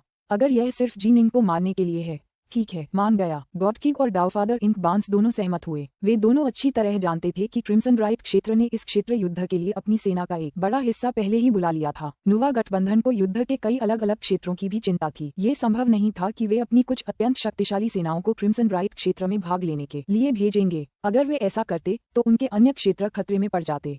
इस प्रकार उन्हें ये लड़ाई जीतने में सक्षम होना चाहिए। 1 महीने में डाउफादर गोलेम तैयार हो जाएगा। 1 महीने बाद ऑलफाइंड की दुनिया में जाओ और मैं तुम्हें वह दे दूंगा, ब्लैकहेवन ने कहा और फिर हवा में गायब हो गया। गॉडकिक और डाउफादर इंक बांस ने एक दूसरे को देखा। क्रिम्सन राइट दायरे में ये रियल वार हमारे नियंत्रण से बाहर होने लगा है, गॉडकिक ने धीरे से कहा। जब 7 ग्रहों का देवता, जिसे दाऊवादी थरीलाइव्स ने पीछे छोड़ दिया था, प्रकट हुआ तो पूरा युद्ध क्षेत्र उन्मत्त अराजकता की स्थिति में आ गया। डाउफादर इंक बैम्बू ने कहा, सच कहूं तो सिर्फ एक रियल वार जीतने के लिए एक डाउफादर गोलेम बनाना वास्तव में इसके लायक नहीं है। फिर भी हम पहले ही बहुत बड़ी कीमत चुका चुके हैं, जिससे इस रियल वार को जीतना और भी ज्यादा महत्वपूर्ण हो जाता है, गॉडकिक ने भारी स्वर में कहा। समय बीतता गया, एक के बाद एक दिन बीतते गए। क्या हो रहा है? सीमलेस गेट पीछे नहीं हट रहा है। सीमलेस सिटी अभी भी वहाँ है। 8 ड्रैगन क्लाउड सिटी की दीवारों पर अक्सर एम्पायरियन देवता और सच्चे अमर, साथ ही दिव्य अमर सेनापति रहते थे। वे दूर स्थित सीमलेस सिटी को घूरते रहते थे और सचमुच वह विशाल काला किला अभी भी वहीं था, बिल्कुल भी नहीं हिला था। उन्हें भारी नुकसान हुआ है और हमारे 7 ग्रहों के देवता उनके 3 आंखों वाले दानव से कहीं ज्यादा शक्तिशाली हैं। वे पीछे क्यों नहीं हटे? पिछली बार वे बहुत जल्दी भाग गए थे। अगर उन्होंने फिर से हमसे लड़ने की हिम्मत की तो हम उन्हें पूरी तरह से मिटा देंगे। क्रिम्सन ब्राइट क्षेत्र की सेनाओं का मनोबल इस समय बहुत ऊंचा था। वास्तव में डाउफादर क्रिम्सन ब्राइट अक्सर अपनी सेनाओं को बाहर जाने और सीमलेस गेट की सेनाओं को बाहर आकर लड़ने के लिए बुलाने का आदेश देते थे, लेकिन सीमलेस गेट की सेनाएं अपने शहर के अंदर ही रहती थीं, बिल्कुल भी हिलती नहीं थीं। जल्द ही आखिरी बड़ी लड़ाई के बाद आधा महीना बीत गया। प्राचीन पहाड़ों और सुंदर नदियों की दुनिया में ये शुद्ध यांक खजाने वायलेट डॉनपल के भीतर का विशाल संसार था। बहुत पहले जीनिंग ने सभी जी कुलों को यहीं बसाया था। Uncle White, Mu Northson, Little King और ऑटम लीफ भी यहीं रहते थे। कुछ समय पहले निंग ने यूवेई को भी यहीं बसाया था। हालांकि उसका primal twin 8 dragon cloud city में ही रहा और किसी भी क्षण युद्ध में उतरने के लिए तैयार था। एक शांत आंगन में जी निंग, जी ट्रूकीप, अंकल वाइट, लिटिल किंग और म्यू नॉर्थसन सभी यहाँ थे। जी निंग एक स्टूल पर बैठा था और बीच बीच में आंगन वाले घर के बंद दरवाजे की ओर देख रहा था। उसकी बड़ी प्रशिक्षु बहन यूवेई ऑटम लीफ के साथ उस कमरे में थी। उसे देखो, वह कुछ भी नहीं बोल रहा है और उसके चेहरे पर एक अजीब सा भाव है। नॉर्थसन हंसा। वह पिता बनने वाला है। बेशक चीजें अलग होंगी। व्हाइट वाटर हाउंड एक तरफ लेटा हुआ निंग की तरफ मुस्कुराया। उसे बहुत खुशी हुई। जी निंग आखिरकार पिता बनने वाला था। आखिरकार उसका अपना एक बच्चा होगा। निंग बेटा, घबराओ मत, धैर्य से इंतजार करो। तुम कई सालों से इंतजार कर रहे हो, बस थोड़ा ज्यादा इंतजार करना होगा। अंकल वाइट ने हंसते हुए कहा। ठीक है, निंग ने सिर हिलाया। यूवेई एक दिव्य अमर देवी थी। स्वाभाविक रूप से प्रसव के दौरान वह पूरी तरह सुरक्षित रहेगी, लेकिन जब उसने सोचा कि उसका बच्चा इस दुनिया में कैसे आने वाला है तो निंग को एक अजीब सी घबराहट और बेचैनी महसूस हुई। क्या वह अपने बच्चे की अच्छी देखभाल कर पाएगा, अपने बच्चे की रक्षा कर पाएगा? 5 साल 2 महीने गर्भ में। मुझे आश्चर्य है कि आपका बच्चा कैसा दिखेगा, वरिष्ठ प्रशिक्षु भाई, नॉर्थसन ने आह भरी। इससे निंग और भी अधिक घबरा गया। कुछ देर बाद अचानक, माँ, आपका बच्चा आपको नमस्कार करता है। उफ, मेरे पिता कहाँ हैं? कमरे के अंदर से एक स्पष्ट, कर्कश, बचकानी आवाज गूंजी, जिसके बाद ऑटम लीफ की हैरानी भरी चीख सुनाई दी। निंग पहले तो घबराया हुआ था, लेकिन अब वह पूरी तरह स्तब्ध था। पुस्तक 18, अध्याय 42, बेटी, ब्राइट मून। इतनी जल्दी मत करो, बाहर जाने से पहले तैयार हो जाओ। यूवेई की आवाज कमरे में सुनाई दे रही थी। हमने जो कपड़े तैयार किए थे वे बहुत छोटे थे। ऑटम लीफ की चिंतित आवाज भी गूंजी। धमाका, घर का दरवाजा जोर से खुला और बिखरे बालों वाली एक नंगी बच्ची उसमें से उड़कर बाहर आई। जी निंग ने तुरंत पहचान लिया कि यह बच्ची एक छोटी बच्ची थी। उसकी त्वचा इतनी कोमल और मुलायम थी मानो उसमें से पानी निकल आएगा। उसकी आंखें जीवंत बुद्धिमत्ता से भरी थीं और उसके माथे के बीचों बीच एक दिव्य ज्वाला का टैटू बना हुआ था। छोटी लड़की के आसपास का क्षेत्र आग की लपटों से घिरा हुआ था, मानो वह कोई युवा अग्नि तत्व हो। धमाका, छोटी बच्ची पहले तो खुशी से उछल पड़ी, फिर लकड़ी के दरवाजे पर एक और लात मारी जिससे वह पूरी तरह से टूटकर बिखर गया। उसने खुशी से मुंह बनाया, फिर मुड़कर जी निंग, म्यू नॉर्टसन, जी ट्रूकीप और व्हाइट वाटर हाउंड को अपनी नजरों से देखा। उसने साफ, कर्कश आवाज में कहा, तुम लोग, तुम में से कौन मेरा पिता है? निंग, नॉर्टसन, अंकल व्हाइट और अन्य सभी लोग आश्चर्य से देखते रहे। उन्हें संभलने में काफी समय लग गया। हे भगवान, नॉर्टसन ने कई बार पलकें झपकाईं। यह एक नवजात शिशु है। किंवदंतियों के अनुसार अमर और दुष्ट देवताओं की संतानें अविश्वसनीय होती हैं। मैंने पहली बार ऐसा देखा है। ये तो ट्रूकी भी कुछ हद तक हक्का बक्का था। तो ये मेरे बेटे निंग और यूवेई की संतान है। अंकल व्हाइट भी कुछ हैरान थे। मेरा बेटा निंग कितना आज्ञाकारी बच्चा है, जबकि यूवेई दयालु और गुणी है। आखिर उन्होंने ऐसी बच्ची को कैसे जन्म दिया? अपने अदम्य दाव हृदय की बदौलत निंग सबसे पहले सामान्य स्थिति में लौटा। हंसते हुए उसने कहा, तुम ऐसे नंगे बदन नहीं घूम सकते। बाहरी दुनिया में तुम्हें कपड़े पहनने ही होंगे, वरना लोग तुम्हारा मजाक उड़ाएंगे। उफ, तुम तो 3 साल के बच्चे जितने बड़े हो। तुम्हारे लिए सही आकार के कपड़े तो नहीं बनाए गए, लेकिन साधारण कपड़े उन लपटों का सामना नहीं कर सकते जिन पर तुम्हारा जन्म से ही नियंत्रण है। निंग ने उसकी ओर इशारा किया। फुफ, आग और पानी की लड़ियां उसके शरीर के चारों ओर घूमने लगीं और देखते ही देखते एक मनमोहक पानी के रंग का अधोवस्त्र बन गया। तो आप मेरे पिता हैं? बच्ची ने निंग को घूर कर देखा। निंग के दिल में एक बहुत ही संतुष्टि का एहसास हुआ जब लड़की ने उसे घूरा। असल वजह ये थी कि उसकी बेटी वाकई बहुत प्यारी थी। भगवान ने उस पर बहुत कृपा की होगी, उसे इतनी चतुराई और खूबसूरती से नवाजा होगा। हाँ, निंग मुस्कुराया और सिर हिलाया। वह तुम्हारे पिता हैं। यूवेई और ऑटम लीफ घर से बाहर निकले। उनके चेहरों के भाव बिल्कुल अनमोल थे। यूवेई के चेहरे का भाव खास तौर पर जटिल था। जाहिर है, ये तथ्य कि बच्चा इतना बड़ा था, बोल सकता था, दौड़ सकता था और आग पर नियंत्रण कर सकता था, बिल्कुल वैसा नहीं था जैसा उसने सोचा था। हालांकि कहा जाता था कि अमर और दुष्ट देवताओं के बच्चे खास होते हैं, फिर भी ज्यादातर बच्चे जन्म के समय साधारण शिशु ही होते हैं। जब मैं माँ के गर्भ में थी तो मुझे बाहर लोगों की बातें सुनाई देती थीं। मुझे पता है कि मेरे पिता का नाम जी निंग है।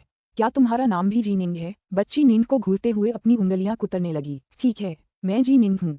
जी निंग ने सिर हिलाया। आपकी बच्ची आपको नमस्कार करती है, पिताजी। एक धमाकेदार आवाज के साथ लड़की तुरंत दोनों घुटनों के बल गिर पड़ी और उनके सामने झुक गई। पापा, माँ, लड़की ने जी निंग और यूवेई की तरफ देखा।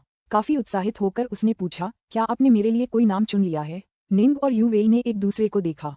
ये बेटी वाकई वैसी नहीं थी जैसी उन्होंने उम्मीद की थी, लेकिन न तो निंग और न ही यूवेई कोई साधारण इंसान थे। निंग हंस पड़ी। वरिष्ठ प्रशिक्षु बहन, आपने कहा था कि आप एक नाम चुनेंगी। यूवेई ने धीरे से सिर हिलाया। चूंकि हमारी बच्ची बेटी है, तो चलो उसका नाम ब्राइट मून रखते हैं। Bright moon. निंग चौंका। वह वर्ष निंग ने अमर नियति सम्मेलन के दौरान सबको चौंका दिया था। पहाड़ों और रिवरसे के ब्राइट मून आरेख के दौरान ही वह और यूवेई करीब आए और दाव साथी बन गए। आज से तुम्हारा नाम जी ब्राइट मून होगा। निंग ने ज्वाला से लिपटी लड़की की ओर देखा। जी ब्राइट मून, जी ब्राइट मून, हा, जी ब्राइट मून, जी ब्राइट मून। लड़की खुशी से आंगन में दौड़ी, उत्साह में बार बार अपना नाम पुकार रही थी। पास ही खड़ी छोटी किंग निंग के पास आई। धीमी आवाज में उसने फुसफुसाते हुए कहा, गुरुजी, आपकी बेटी लड़कों से भी ज्यादा ऊर्जावान और चंचल क्यों लग रही है? अभी अभी तो पैदा हुई है, पर अभी से इतनी पागल हो गई है। मैं सोच भी नहीं सकती कि आगे चलकर वह कैसी होगी। निंग हंसी और सिर हिलाया। हाँ, भविष्य में मुझे उसे ठीक से पढ़ाना और मार्गदर्शन करना होगा। उनकी बेटी ब्राइट मून सचमुच अद्भुत जन्मजात प्रतिभा की धनी थी। जन्म से ही उसके पास जिफू स्तर का फेंट गॉड शरीर था और वह अग्नि की शक्ति को नियंत्रित करने में सक्षम थी। ये वास्तव में बिल्कुल सामान्य था। प्राकृतिक दुनिया से पैदा हुए सबसे कमजोर फेंट गॉड भी कम से कम जियांटियन स्तर की शक्ति के थे, जबकि आदिकालीन अराजकता से पैदा हुए सबसे शक्तिशाली फेंट गॉड एम्पायरियन देवता और आदिकालीन अराजकता के सच्चे देवता थे। उदाहरण के लिए, पूर्वज ड्रैगन के 9 बच्चे सभी एम्पायरियन भगवान स्तर पर पैदा हुए थे। आदिकाल में अमर और दुष्ट देवताओं के बच्चे पैदा करना आम बात थी। उदाहरण के लिए, यंग फ्लेम कबीले का पूर्वज यंग फ्लेम फ्रीक एक यंग फ्लेम कबीले के सदस्य और एक दुष्ट देवता के जोड़े से पैदा हुआ था। यही वजह थी कि वह इतना कुरूप था। आदिकाल में जब शक्तिशाली दुष्ट देवताओं ने कुछ महादैत्यों के साथ विवाह किया तो कई देव जानवरों का निर्माण हुआ। उनके राक्षसी शरीरों में दुष्ट देवताओं का रक्त था, इसलिए उन्हें देव जानवर कहा जाता था। उनका वंश जितना शुद्ध होता, वे उतने ही शक्तिशाली होते। जी निंग और यूवेई दोनों ही मनुष्य थे, इसलिए उनका बच्चा भी स्वाभाविक रूप से मनुष्य ही था। चूंकि जी निंग का वंश थोड़ा कमजोर था, इसलिए उसकी बेटी सिर्फ जिफू स्तर के फेंट गॉड शरीर के साथ पैदा हुई थी। हालांकि उसके पास की रिफाइनर जैसा कोई कौशल नहीं था, इस लिहाज से उसे बिल्कुल नए सिरे से प्रशिक्षण लेना होगा। किसी भी और हर राक्षस देवता को, यहाँ तक कि आदिकालीन अराजकता के सबसे सर्वोच्च सच्चे देवताओं को भी, अगर वे की शोधक बनना चाहते हैं तो शुरुआत से ही प्रशिक्षण लेना होगा। दाऊफादर क्रिम्सन ब्राइट, कुलपति सुभूति और आदिकालीन अराजकता के अन्य सच्चे देवताओं को भी धीरे धीरे की शोधक के रूप में प्रशिक्षण लेना पड़ा और अंततः वे महान आकाश के दाऊफादर के स्तर तक पहुंच गए। पिताजी, पिताजी, पीठ पर, पीठ पर। पिता सबसे अच्छे हैं। निंग अपनी बेटी को पीठ पर लादकर ब्राइट हार्ट द्वीप पर घूम रहा था। हालांकि उसे वायलेट डॉन पल की दुनिया में ले जाया गया था, फिर भी उसमें ज्यादा बदलाव नहीं आया था। पिताजी, फेंट गॉड बॉडी रिफाइनिंग बहुत बोरिंग है।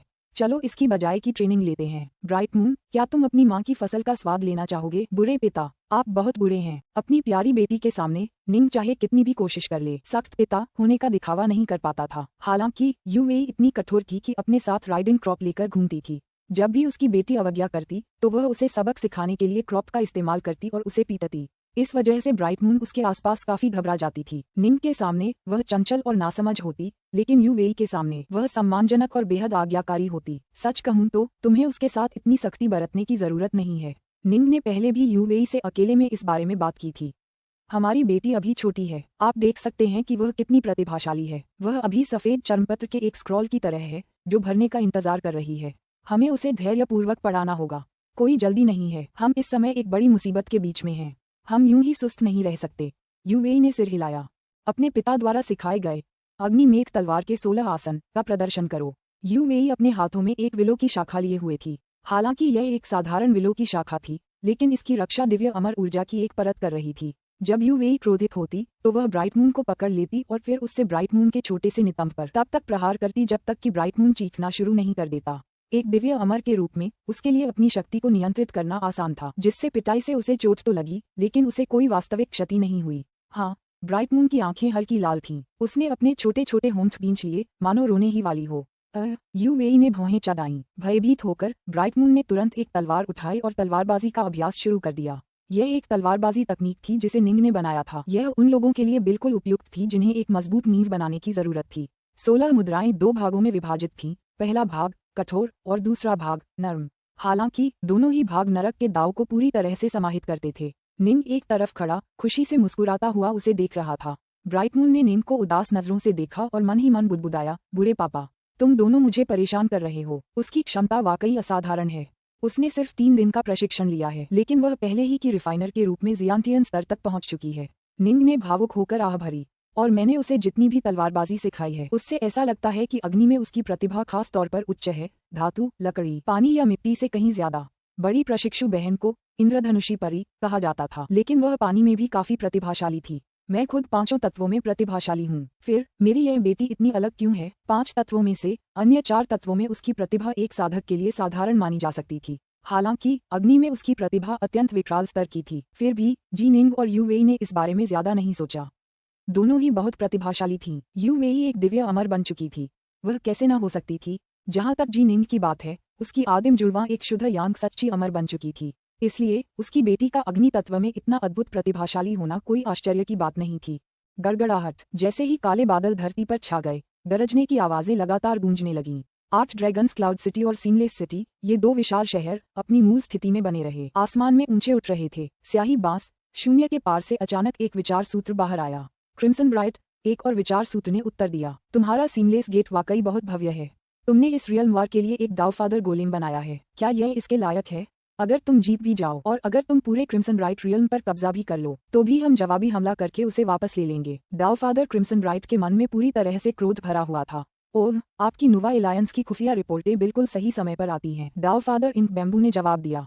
उसे कुछ ही देर पहले दाऊफादर गोलेम मिला था। किसने सोचा था कि नुवा एलायंस को तुरंत पता चल जाएगा? दाऊफादर इंक बैम्बू कुछ भी नहीं कर सकता था। अगर ये तथ्य न होता कि वे बुद्धि और निर्माणों के दाव के मामले में नुवा गठबंधन पर पूर्ण लाभ रखते थे, तो वे नुवा गठबंधन के सामने बिल्कुल भी नहीं टिक पाते। आखिरकार नुवा गठबंधन ने आदिकाल से ही तीनों लोगों पर नियंत्रण रखा था। दाववादी पथ, बौद्ध संघ और यहाँ तक कि आदिकालीन शाही कुल, ये सभी नुवा गठबंधन के ही थे। नुवा गठबंधन में विशेषज्ञ बादलों की तरह आम थे और उनके पास कई विशिष्ट प्रमुख शक्तियां भी थीं। आदिकालीन शाही कुल के 3 सबसे शक्तिशाली सम्राट, ताओवादी मार्ग और बौद्ध संघ के 2 नेता, कुछ सच्चे देवता जो आदिकालीन अराजकता से उत्पन्न हुए थे। इस प्रकार नुवा गठबंधन के पास भी शक्तिशाली हथियार उपलब्ध थे। बुद्धिमत्ता के मामले में वे केवल इसलिए कमतर थे क्योंकि वे सीमलेस गेट के राजा की बराबरी नहीं कर सकते थे, जो स्वर्ग के दाव के साथ एकाकार हो गया था। हालांकि दावफादर गोलेम के निर्माण पर काम करने के लिए 1080,000 दिव्य अमर भेजे गए थे और भारी मात्रा में संसाधनों का उपयोग किया गया था। यह एक बहुत बड़ा मामला था और नुवा गठबंधन को इसके बारे में बहुत पहले ही पता चल गया था। हालांकि वे ऑल्फियंट की दुनिया में अपना रास्ता नहीं बना पाए, फिर भी उन्होंने घुसपैठ की कोशिशें या निगरानी कभी बंद नहीं की। स्याही बांस, तुम्हें पता होना चाहिए कि यद्यपि यह लोकयुद्ध महत्वपूर्ण है, कर्म भाग्य का संघर्ष अभी शुरू हुआ है। मेरे क्रिम्सन राइट लोक को जीतने के अपने प्रयासों में तुम कुछ ज्यादा ही बढ़ चढ़कर काम कर रहे हो। पिता क्रिम्सन राइट बेहद असंतुष्ट थे। 3 लोक अविश्वसनीय रूप से विशाल थे। अब तक केवल कुछ ही लोकयुद्ध हुए थे और कर्म भाग्य का संघर्ष अभी शुरू ही हुआ था। उनके लिए तुरंत दावफादर गोलेम का इस्तेमाल शुरू करने का मतलब था कि अगर नुवा गठबंधन जीतना चाहता है तो उसे भी भारी मात्रा में संसाधनों का इस्तेमाल करना होगा। अगर खेल हर बार इसी तरह खेला जाता तो दावफादर और सच्चे देवता भी इसकी कीमत पर दुखी होते। इसकी कीमत बेहद विनाशकारी होगी, किसी भी पक्ष के लिए सहन करने से ज्यादा। आखिरकार तीनों लोकों में खजाने तो कम ही थे और सीमलेस गेट में भी निर्माण सामग्री कम ही थी। यही कारण था कि ब्लैकहेवन के दावफादर गोलेम प्रोजेक्ट के परिणामस्वरूप सभी राक्षसों के स्वामी ने व्यक्तिगत रूप से पूछताछ की थी। सभी राक्षसों के स्वामी ने इस मामले को आगे नहीं बढ़ाया। इसका एकमात्र कारण ब्लैकहेवन का विशेष दर्जा था। इस बार हमारा सीमलेस गेट जरूर जीतेगा, दावफादर इंक बैम्बू ने कहा। चूंकि तुम्हें पता है कि हमारे पास एक दावफादर गोलेम है, तुम्हें कुछ समय इस बारे में सोचना चाहिए कि तुम इससे कैसे निपटोगे। पुस्तक 18 अध्याय 43 शहर की घेराबंदी। निर्बाध शहर के भीतर दावफादर 61 एम्पायरियन देवताओं और सच्चे अमरों ने एक स्वर में आदरपूर्वक पुकारा। और बाकी लोगों का क्या? वे सभी उस भीषण संघर्ष में मारे गए थे जब 7 ग्रहों के देवता प्रकट हुए थे। उस युद्ध में सीमलेस गेट को भारी क्षति हुई थी। अगर ग्रैंडमास्टर ब्लैकहेवन ने हस्तक्षेप न किया होता तो गॉड किंग और दावफादर इंक बैम्बू ने शायद ग्रैंड जिया के लिए लड़ाई छोड़ दी होती। इस रियल वॉर में हमारी भारी क्षति हुई है। दावफादर इंक बैम्बू ने अपनी सेना को नीचे देखा। लेकिन हमारा सीमलेस गेट इस रियल वॉर में हार नहीं मान रहा है। हार नहीं मान रहे 61 एम्पायरियन देवता और सच्चे अमर सभी आश्चर्यचकित थे। खास तौर पर माउंट ड्रैगनीटर के 3 डायरे मॉन्स्टर देवता दावफादर इंक बैम्बू को गौर से देख रहे थे। रेड स्नो के 7 ग्रहों के देवता ने उन तीनों को सचमुच इतनी बुरी तरह से पीटा था कि उनमें अपनी सामान्य बहादुरी भी नहीं बची थी। दाव पिता, क्या मैं पूछ सकता हूँ, हम 7 ग्रहों के देवता से कैसे निपटें? 3 दिरिदैत्य देवताओं में सबसे बड़े पहाड़ों को निगलने वाले महान ऋषि ने ऊंची आवाज में पुकारा। देखो, दावफादर इंक बैम्बू ने हाथ हिलाया। फुश, महल के ऊपर हवा में अचानक कहीं से एक विशालकाय जीव प्रकट हुआ। वह लाल सुनहरे रंग का था, देखने में चकाचौंध करने वाला। उसका शरीर मकड़ी जैसा था और कुल मिलाकर 8 पतले चाकू जैसे नुकीले पैर थे। वह हवा में दुबका हुआ था और ऐसी आभा बिखेर रहा था कि नीचे स्वर्ग के देवता और सच्चे अमर लोग स्तब्ध रह गए। एक दावफादर गोलेम, चौंक कर चीखने की एक श्रृंखला गूंज उठी। दावफादर इंक बैम्बू ने सिर हिलाया। ये सचमुच एक दावफादर गोलेम है। मुझे आप में से किसी एक को इस दावफादर गोलेम का नियंत्रक चुनना है, दावफादर इंक बांस ने कहा। 61 एम्पायरियन देवता और सच्चे अमर देवता एक पल के लिए स्तब्ध रह गए और फिर वे बेतहाशा उत्साहित हो गए। माउंट ड्रैगनीटर के 3 डायर मॉन्स्टर देवता भी काफी उत्सुक थे। वे सभी अच्छी तरह जानते थे कि दावफादर गोलेम कितना शक्तिशाली होता है, उसका शरीर कितना मजबूत होता है। सच्चे देवता या दावफादर भी उसे नष्ट करना आसान नहीं पाते। उसमें दावफादर जैसी शक्ति थी और वह लगभग अविनाशी था। दावफादर गोलेम की शक्ति निश्चित रूप से 3 आंखों वाले दानव से अधिक थी। ये युद्ध की लूट हैं जो हमें क्रिम्सन राइट रियल्म्स के पराजित सदस्यों से मिली हैं। स्प्लिटर्स। दावफादर इंक बैम्बू ने स्प्लिटर को दावफादर गोलेम के रूप में बदलने की इच्छा जताई। तुममें से प्रत्येक को एक स्प्लिटर पर नियंत्रण करना होगा जो दावफादर गोलेम के रूप में परिवर्तित हो गया है। अपने हमले शुरू करने के लिए 8 पैरों का उपयोग करो, एक दूसरे से लड़ो, दावफादर इंक बैम्बू ने आदेश दिया। विजेता असली दावफादर गोलेम को नियंत्रित करेगा। हाँ, स्वर्ग के देवता और सच्चे अमर सभी बहुत उत्साहित थे। वे अंदर ही अंदर एक दूसरे से लड़ने लगे। जल्द ही ज्यादा शक्तिशाली देवता साफ दिखाई देने लगे, जैसे ट्रू इमोर्टल व्हाइट पोल, स्वॉर्ड इमोर्टल एवरग्रीन, माउंट ड्रैगनीटर के 3 डायरे मॉन्स्टर देवता, 9 क्लाउड मिस्ट परियों की एल्डर फेरी, और फिर वे भी एक दूसरे से मुकाबला करने लगे। सबसे चकाचौंध करने वाला प्रदर्शन वास्तव में स्वॉर्ड इमोर्टल एवरग्रीन और 9 सिर वाले शेर द्वारा प्रस्तुत किया गया। अंत में एक लंबे और कठिन संघर्ष के बाद स्वॉर्ड इमोर्टल एवरग्रीन वास्तव में 9 सिर वाले शेर पर बड़ी मुश्किल से विजय प्राप्त करने में सक्षम हुआ। आसमान निगलने वाले महान ऋषि, इस दावफादर गोलेम के 8 पतले पैर 8 अमर तलवारों जैसे हैं।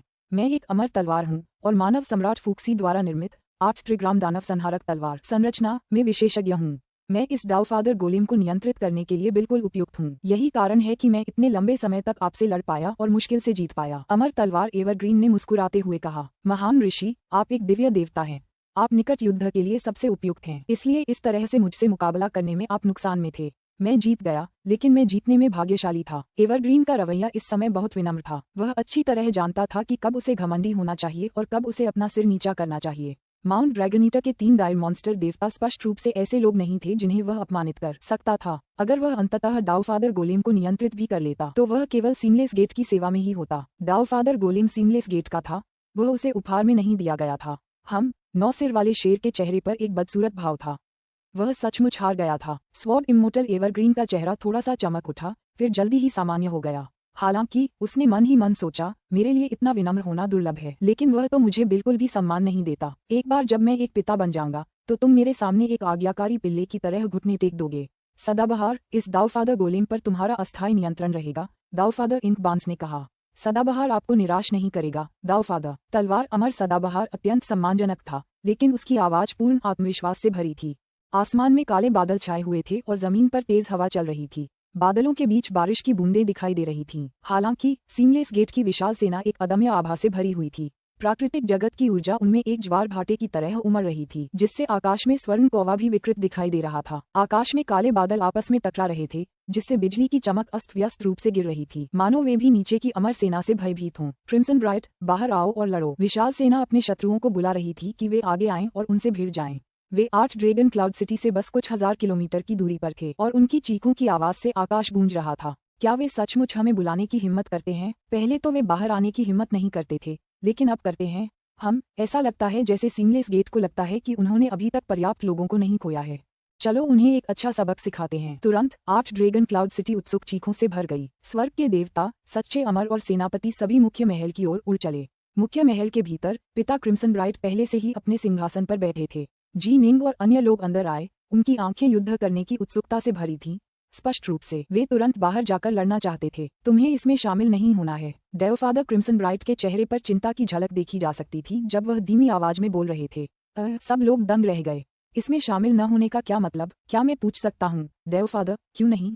स्वर्ग के देवता रेड स्नो ने पूछा। सीमलेस गेट को क्रिम्सन ब्राइट दायरे पर कब्जा करने की बहुत बहुत तीव्र इच्छा है। उन्होंने दरअसल इसी उद्देश्य से एक दाऊफादर गोलेम का निर्माण किया है। दाऊफादर क्रिम्सन ब्राइट ने अपना सिर हिलाया। तुम्हें अभी बाहर भेजना तुम्हें मौत के घाट उतारने के बराबर है।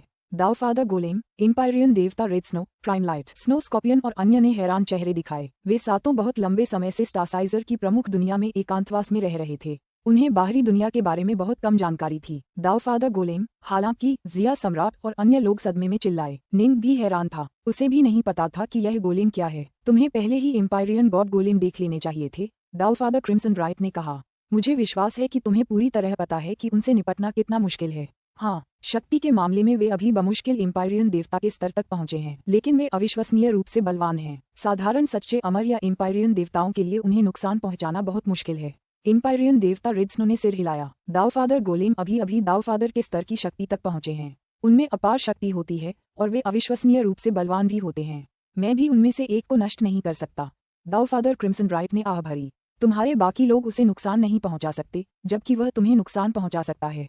रेड स्नो, उस दाऊफादर गोलेम को बांधने के लिए हमें शायद तुम्हारे बराबर शक्ति वाले दूसरे 7 ग्रहों के देवता की आवश्यकता होगी, वरना तुम खुद ही पूरी तरह से दब जाओगे और वापस लड़ने में असमर्थ हो जाओगे। अब वहां मौजूद सभी लोगों को समझ आ गया।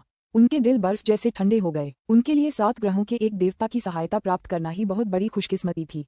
दूसरा, इसकी कितनी संभावना थी? एक अकेला दाऊफादर गोलेम 7 ग्रहों के देवता और जी निंग के स्वर्ग दंडक दोनों से मिलकर भी कहीं ज्यादा शक्तिशाली था। ऐसे में उससे लड़ने का कोई तरीका ही नहीं था। ये समझना जरूरी है कि दुश्मन के पास एक 3 आंखों वाला दानव भी था, जो 7 ग्रहों के देवता से बस थोड़ा ही कमजोर था। अगर वे सचमुच लड़ते तो यह वाकई एक असंतुलित लड़ाई होती। मुख्य हॉल में माहौल काफी निराशाजनक था। हर कोई नाराज था और इसे स्वीकार करने को तैयार नहीं था। गड़गड़ाहट। अचानक एक लहर फैलने लगी। निंग और बाकी लोग ऊपर देखने से खुद को रोक नहीं पाए। मुख्य महल के द्वार से होते हुए उन्होंने देखा कि उनके ऊपर दूर आसमान में एक दरार दिखाई दे रही थी। उस दरार से एक सुंदर युवक बाहर निकला, जिसके माथे के बीचों बीच एक लाल बिंदु था। उस सुंदर युवक ने ताओवादी वस्त्र पहने हुए थे और वह शान से 8 ड्रैगन क्लाउड सिटी के मुख्य महल की ओर उड़ चला। क्लाउड स्टाफ को नमस्कार करता है, दादाजी, युवक ने मुस्कुराते हुए कहा और झुक गया।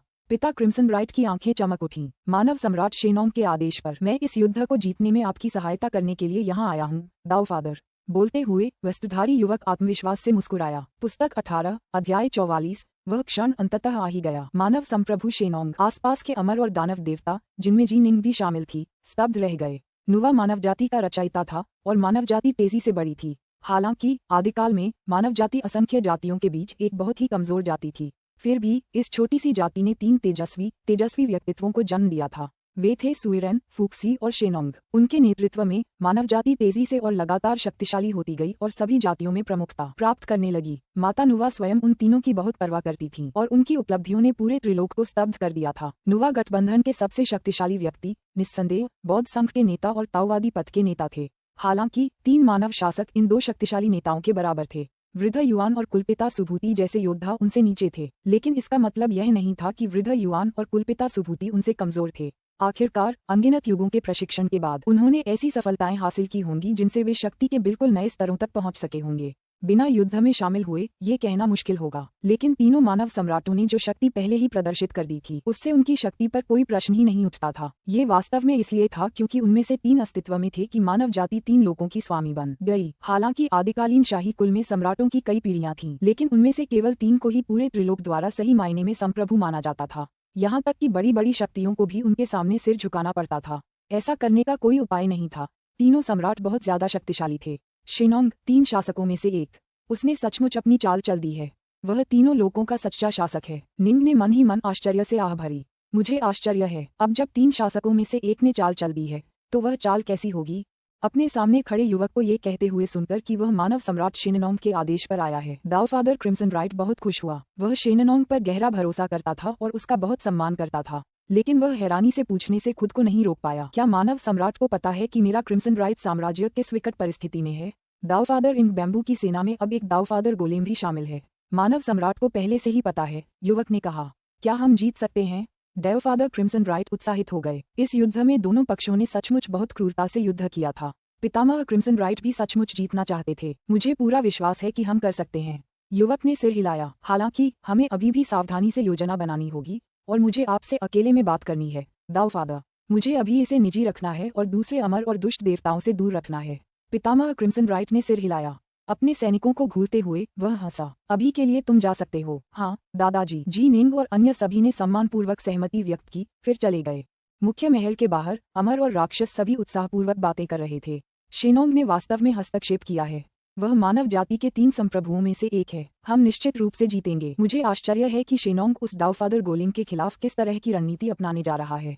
हर कोई इस मामले पर चर्चा कर रहा था और हर कोई जवाब जानने के लिए उत्सुक था। निंग रिड्सनो और बाकी सातों के साथ चल रहा था। वरिष्ठ रिड्सनो, क्या आपको लगता है कि हम जीत सकते हैं। निंग ने पूछा। हमें करना चाहिए, लेकिन कुछ भी निश्चित नहीं है, रिड्सनो ने धीमी आवाज में कहा। शेनोंग मानव जाति के 3 संप्रभुओं में से एक है। वह मास्टर से भी कहीं ज्यादा शक्तिशाली है। लोगों को भेजने के लिए उसे कुछ हद तक आत्मविश्वास होना चाहिए। हालांकि हमारा दुश्मन तो आखिरकार सीमलेस अलायंस है। उनके बीच भी भयानक महाशक्तियां हैं। आप इसे रणनीतिक स्तर पर उनकी प्रतिस्पर्धा के रूप में देख सकते हैं। ये कहना मुश्किल है कि कौन जीतेगा और कौन हारेगा। एम्पायरियन देवता रिड्सनो को यह अच्छी तरह पता था कि दोनों पक्ष कितने शक्तिशाली थे, क्योंकि उस युद्ध के दौरान जिसने आदिकालीन युग को समाप्त कर दिया था, ये बहुत बहुत करीब था। माँ नुवा का अंत हो चुका था। उनके पक्ष को अनगिनत क्षति हुई थी और यहाँ तक कि ताओवादी थरीलाइव्स जैसे लोग भी उस अंतिम युद्ध में मारे गए थे। सौभाग्य से माँ नुवा ने अचानक सफलता प्राप्त की और पंगु के स्तर तक पहुंच गईं, जिसके कारण वे अचानक विजय प्राप्त कर ली। इसके बावजूद निर्बाध द्वार के राजा ने अपनी जान बचाने के लिए स्वर्ग के ताऊ में विलीन होने में कामयाबी हासिल कर ली थी। जहाँ तक सभी राक्षसों के स्वामी का सवाल है, वह भागने में सफल रहे, जिससे माँ नुवा उन्हें मार नहीं पाई। रिड्सनो ने कहा, फिलहाल बस देखते रहिए कि दोनों पक्ष रणनीतिक रूप से एक दूसरे से कैसे मुकाबला करते हैं। इस लड़ाई का इस मुकाम तक पहुंच जाना मेरी उम्मीद से कहीं ज्यादा पागलपन है। निंग ने धीरे से सिर हिलाया। यह वाकई बहुत अजीब था।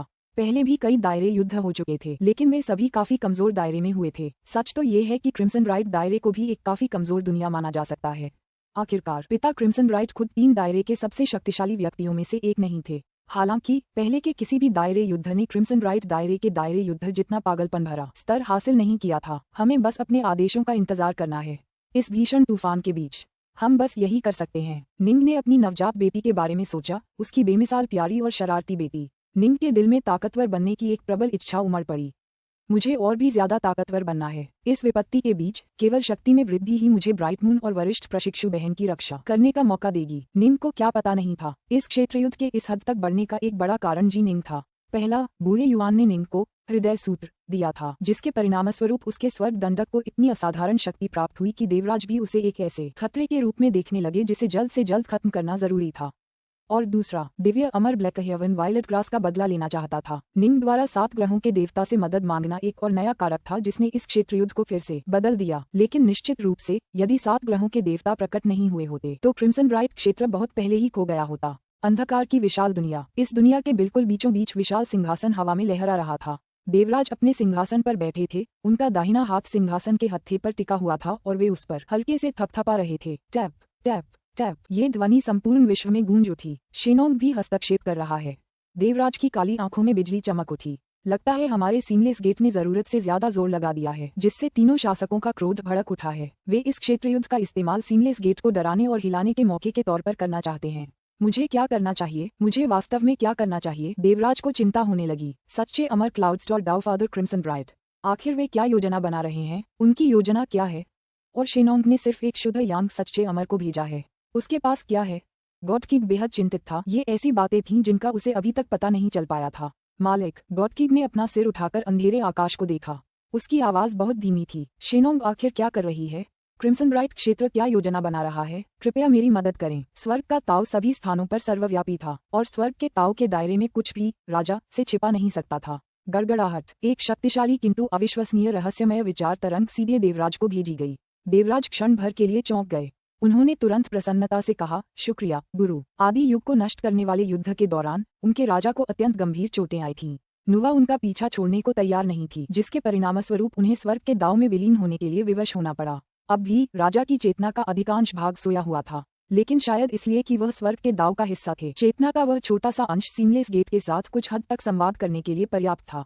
ऐसा लगता है कि अगर हमें जीतना है तो हमारा मौका यूवेई के पास है।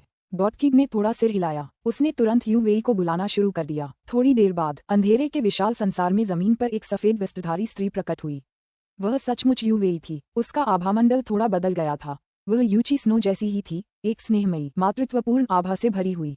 पहुंचते ही यूवेई तुरंत घुटनों के बल बैठ गई। आपको सादर प्रणाम देवराज। पुस्तक 18 अध्याय 45 शेनोंग्स मेडिसिन। देवराज अपने सिंहासन पर बैठे नीचे उसकी ओर देखते हुए बोले, यूवेई, मैंने तुम्हारे साथ कैसा व्यवहार किया? यूवेई के प्रति देवराज का उपकार पर्वत से भी अधिक महान रहा है। यूवेई ने घुटनों के बल बैठकर सम्मानपूर्वक उत्तर दिया। ये शब्द उसके हृदय की गहराई से निकले थे। अपने पिछले जन्म में वह पूरी तरह से राक्षसी बन गई थी, असुरों की तरह उन्मत्त हो गई थी। ये देवराज ही थे जिन्होंने उसे उस उन्मत्त अवस्था से बाहर निकाला और उससे उबरने में मदद की, उसे अपना मन और विवेक वापस दिलाया। अगर देवराज न होते तो वह बहुत पहले ही खो गई होती। ये भी ईश्वर राजा ही थे जिन्होंने धैर्यपूर्वक उन सभी को एक एक करके शिक्षा दी थी। वे सभी ईश्वर राजा के प्रति अत्यंत श्रद्धा से भरे हुए थे और उनके लिए मर मिटने को तैयार थे। यूवेई ऐसे अनगिनत लोगों में से एक थी। जब यूवेई ने पैट्रियार्क लू की प्रशिक्षुता प्राप्त की तो सीमलेस गेट के नियंत्रण में अनगिनत जासूसों के बीच उसकी स्थिति अचानक आसमान छू गई। आखिरकार अधिकांश जासूस केवल पृथ्वी अमर या मुक्त अमर स्तर के ही थे। 10,000 में से एक से भी कम लोग दिव्य अमर स्तर के होंगे। पैट्रियार्क लू जैसे महत्वपूर्ण व्यक्ति से उनका संबंध तो और भी कम होगा। और अब यूवेई न सिर्फ पैट्रियार्क लू से बल्कि जी निंग से भी जुड़ गई थी। वह इस रियल वार के दौरान सीमलेस गेट के लिए अपनी किस्मत पलटने का एकमात्र मौका बन गई थी। अब समय आ गया है कि तुम अपना बलिदान दो, देवराज ने कहा।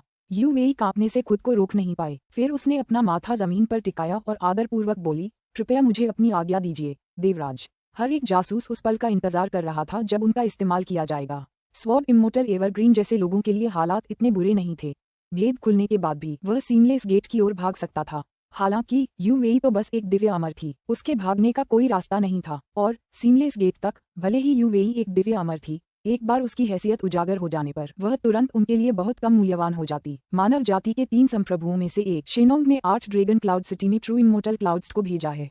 गॉडकिग ने क्रम से चीजों का वर्णन करना शुरू किया। यूवेई ने ध्यान से सुना। उसके दिल में जी निंग और उसकी बेटी ही उसके लिए सबसे ज्यादा मायने रखती थीं। लेकिन गॉडकिग भी उसके लिए बहुत महत्वपूर्ण था। यह आंशिक रूप से कृतज्ञता के कारण था, लेकिन साथ ही इसलिए भी कि गॉडकिग ने उसकी आत्मा पर अपनी छाप छोड़ी थी।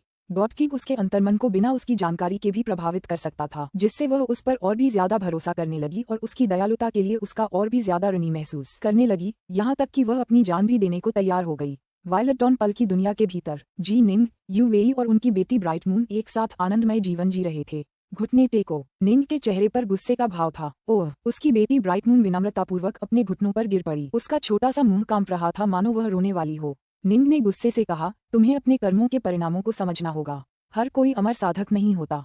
तुम्हारी माँ और मैं, साथ ही तुम्हारे चाचा म्यू और तुम्हारे दादा वाइट बहुत शक्तिशाली हैं और हम तुम्हारी ज्वालाओं की शक्ति से नहीं डरते। हालांकि ब्राइट हार्ट द्वीप के ज्यादातर नौकर चाकर नश्वर हैं। तुम्हारे लिए तुम बस उन्हें चिढ़ाने के लिए ज्वालाओं का इस्तेमाल कर रहे थे, लेकिन उनके लिए वे मौत से बस एक पल की दूरी पर थे। अगर मैंने समय पर ध्यान न दिया होता तो तुम अपनी नौकरानी को जलाकर मार डालते। ब्राइट मून को कुछ भी कहने की हिम्मत नहीं हुई। उसके माता पिता जी निंग हमेशा से बहुत विनम्र रहे थे, जबकि यू वेई काफी सख्त थे। लेकिन इस बार जी निंग सचमुच बहुत नाराज हो गए थे और उनके गुस्से ने ब्राइट मून को पूरी तरह से स्तब्ध और भयभीत कर दिया था।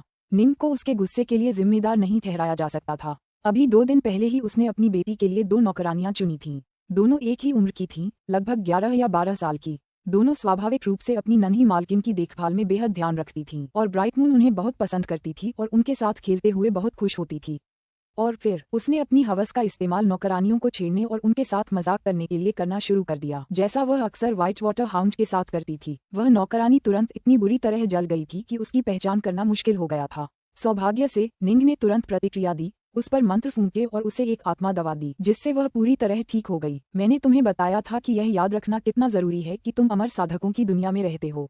मैंने तुम्हें बताया था कि तुम आम लोगों के लिए बेहद खतरनाक हो सकते हो। क्या तुम वो सब भूल गए जो मैंने तुम्हें बताया था? निंग दहाड़ा। मैं ब्राइट मून कांप उठा। और तुम अभी भी रो रही हो? निंग गुर्राया। मैं चाहता हूँ कि तुम आज यहीं घुटनों के बल बैठी रहो। जब तक मैं न कहूँ तुम्हें उठने की इजाजत नहीं है। चलो चलें। निंग यू वेई को ले गया और ब्राइट मून को कमरे के अंदर जमीन पर दयनीय रूप से घुटनों के बल बैठा छोड़ गया। थोड़ी देर बाद एक विशाल बर्फ सा सफेद शिकारी कुत्ता तेजी से आगे बढ़ा। दादाजी वाइट, ब्राइट मून ने जल्दी से पुकारा। बर्फ जैसे सफेद कुत्ते ने उसकी ओर एक नजर देखा, फिर आगे बढ़ना जारी रखा। कुछ समय बाद एक नीला वस्त्र पहने महिला भी वहां से गुजरी। चाची किंग, ब्राइट मून ने तुरंत पुकारा। नीले वस्त्र पहने महिला आगे बढ़ते हुए अपने चेहरे पर निराशा का भाव प्रकट कर रही थी। क्या हम उसके प्रति बहुत सख्त हो रहे हैं? यू वेई ने चिंतित होकर कहा। अगर मैंने इस बार उसे सजा नहीं दी तो आगे चलकर वो बहुत हंगामा मचा देगी, निंग ने गुस्से से कहा। फिर उसने यू वेई की तरफ आश्चर्य से देखा। हंसते हुए उसने कहा, वरिष्ठ प्रशिक्षु बहन, आमतौर पर आप उसके साथ मुझसे भी ज्यादा सख्त होती हैं। आज आप इतनी नर्म दिल क्यों हैं? जब मैं बच्चे के चेहरे पर वह उदास भाव देखती हूँ। यू वेई ने अपना सिर हिलाया। निंग ने कहा, वो बस नाटक कर रही है। उसे अच्छी तरह पता है कि जब भी वो अपने चेहरे पर वो भाव लाएगी हमें उस पर तरस आएगा और हम उसके साथ नरमी बरतेंगे। इसीलिए वो अभी इस तरह का व्यवहार कर रही है। इस बार हमें उसे सबक सिखाने की सख्त जरूरत है। वो जाहिर तौर पर बहुत प्रतिभाशाली और जन्मजात होशियार है, लेकिन उसका जन्म तो अभी कुछ ही समय पहले हुआ है। वो एक कोरे कागज की तरह है। उसे अपने कर्मों का अंजाम नहीं पता, सही गलत में फर्क नहीं पता। हमें उसे अच्छी तरह सिखाना होगा। हाँ, हम जानते हैं। ऐसा लगता है कि आप उसे पढ़ाने के लिए मुझसे भी ज्यादा उपयुक्त हैं, यू वेई ने कहा। नहीं, सीनियर प्रशिक्षु बहन, आप ज्यादा अच्छी शिक्षिका हैं। निंग ने सिर हिलाया। माएं आमतौर पर बच्चों को पढ़ाते समय ज्यादा सावधान और चौकस रहती हैं। यू वेई ने कोई जवाब न देते हुए केवल सिर हिलाया। क्या बात है? निंग को कुछ गड़बड़ सा लग रहा था। यह उसकी दाव साथी थी जो कई सालों से उसके साथ थी। उसे स्वाभाविक रूप से एहसास हो गया कि उसका मूड ठीक नहीं है। ओह, यू वेई को होश आ गया। सिर हिलाते हुए उसने कहा, कोई बात नहीं, मैं तो बस बाहर चल रही रियल वॉर के बारे में सोच रही थी। अब जब मेरा बच्चा पैदा हो गया है तो शायद मुझे भी जल्द ही युद्ध में हिस्सा लेना पड़ेगा। निंग एक पल के लिए चौंका, लेकिन फिर उसने धीरे से सिर हिलाया। ठीक है, सभी दिव्य अमरों को युद्ध में भाग लेना ही होगा। इससे पहले तुम गर्भवती थी और अस्थायी रूप से छूट दी गई थी, लेकिन अब शायद तुम्हें भी भाग लेना होगा। फिर भी कोई जल्दी नहीं है। जब तक दाव पिता या जिया सम्राट कुछ नहीं कहते, तुम्हारा थोड़ा देर करना कोई मामूली बात नहीं है। जिया सम्राट के लिए चीजें मुश्किल न बनाना ही बेहतर है, यू वेई ने कहा। मैं अपनी बेटी के साथ एक अवतार छोड़ जाऊंगा। बेहतर होगा कि मैं 8 ड्रैगन क्लाउड सिटी लौट जाऊं और युद्ध में शामिल होने की तैयारी करूं। ठीक है, ये भी ठीक है। तुम मेरी डार्कनॉर्थ सेना में रह सकती हो। निंग मुस्कुराया। मेरे साथ युद्ध में जाओ। निंग को मन की शांति तभी मिलती जब वह उसकी अपनी सेना में होती। यू वेई ने भी सिर हिलाया। 8 ड्रैगन क्लाउड सिटी के भीतर यू वेई उस घर में लौट आए जहां वे पहले रहते थे। जल्दबाजी मत करो, अभी दोनों पक्ष देख रहे हैं और इंतजार कर रहे हैं। सीमलेस गेट पर एक डाउफादर गोलेम है, जबकि हमें मानव सम्राट शेनोंग से सहायता मिलनी चाहिए। उन्हें अभी से योजना बनानी चाहिए। अभी एक और लड़ाई का समय नहीं है, निंग ने कहा। यू वेई ने आह भरते हुए कहा, यह अगली लड़ाई संभवतः अंतिम निर्णायक लड़ाई होगी जो इस क्षेत्र युद्ध का फैसला करेगी। हाँ, इसलिए ये बहुत खतरनाक है। आगे चलकर हम हेवन पनिशर फॉर्मेशन में साथ मिलकर काम करेंगे। तुम मेरे साथ रहोगी, निंग ने कहा।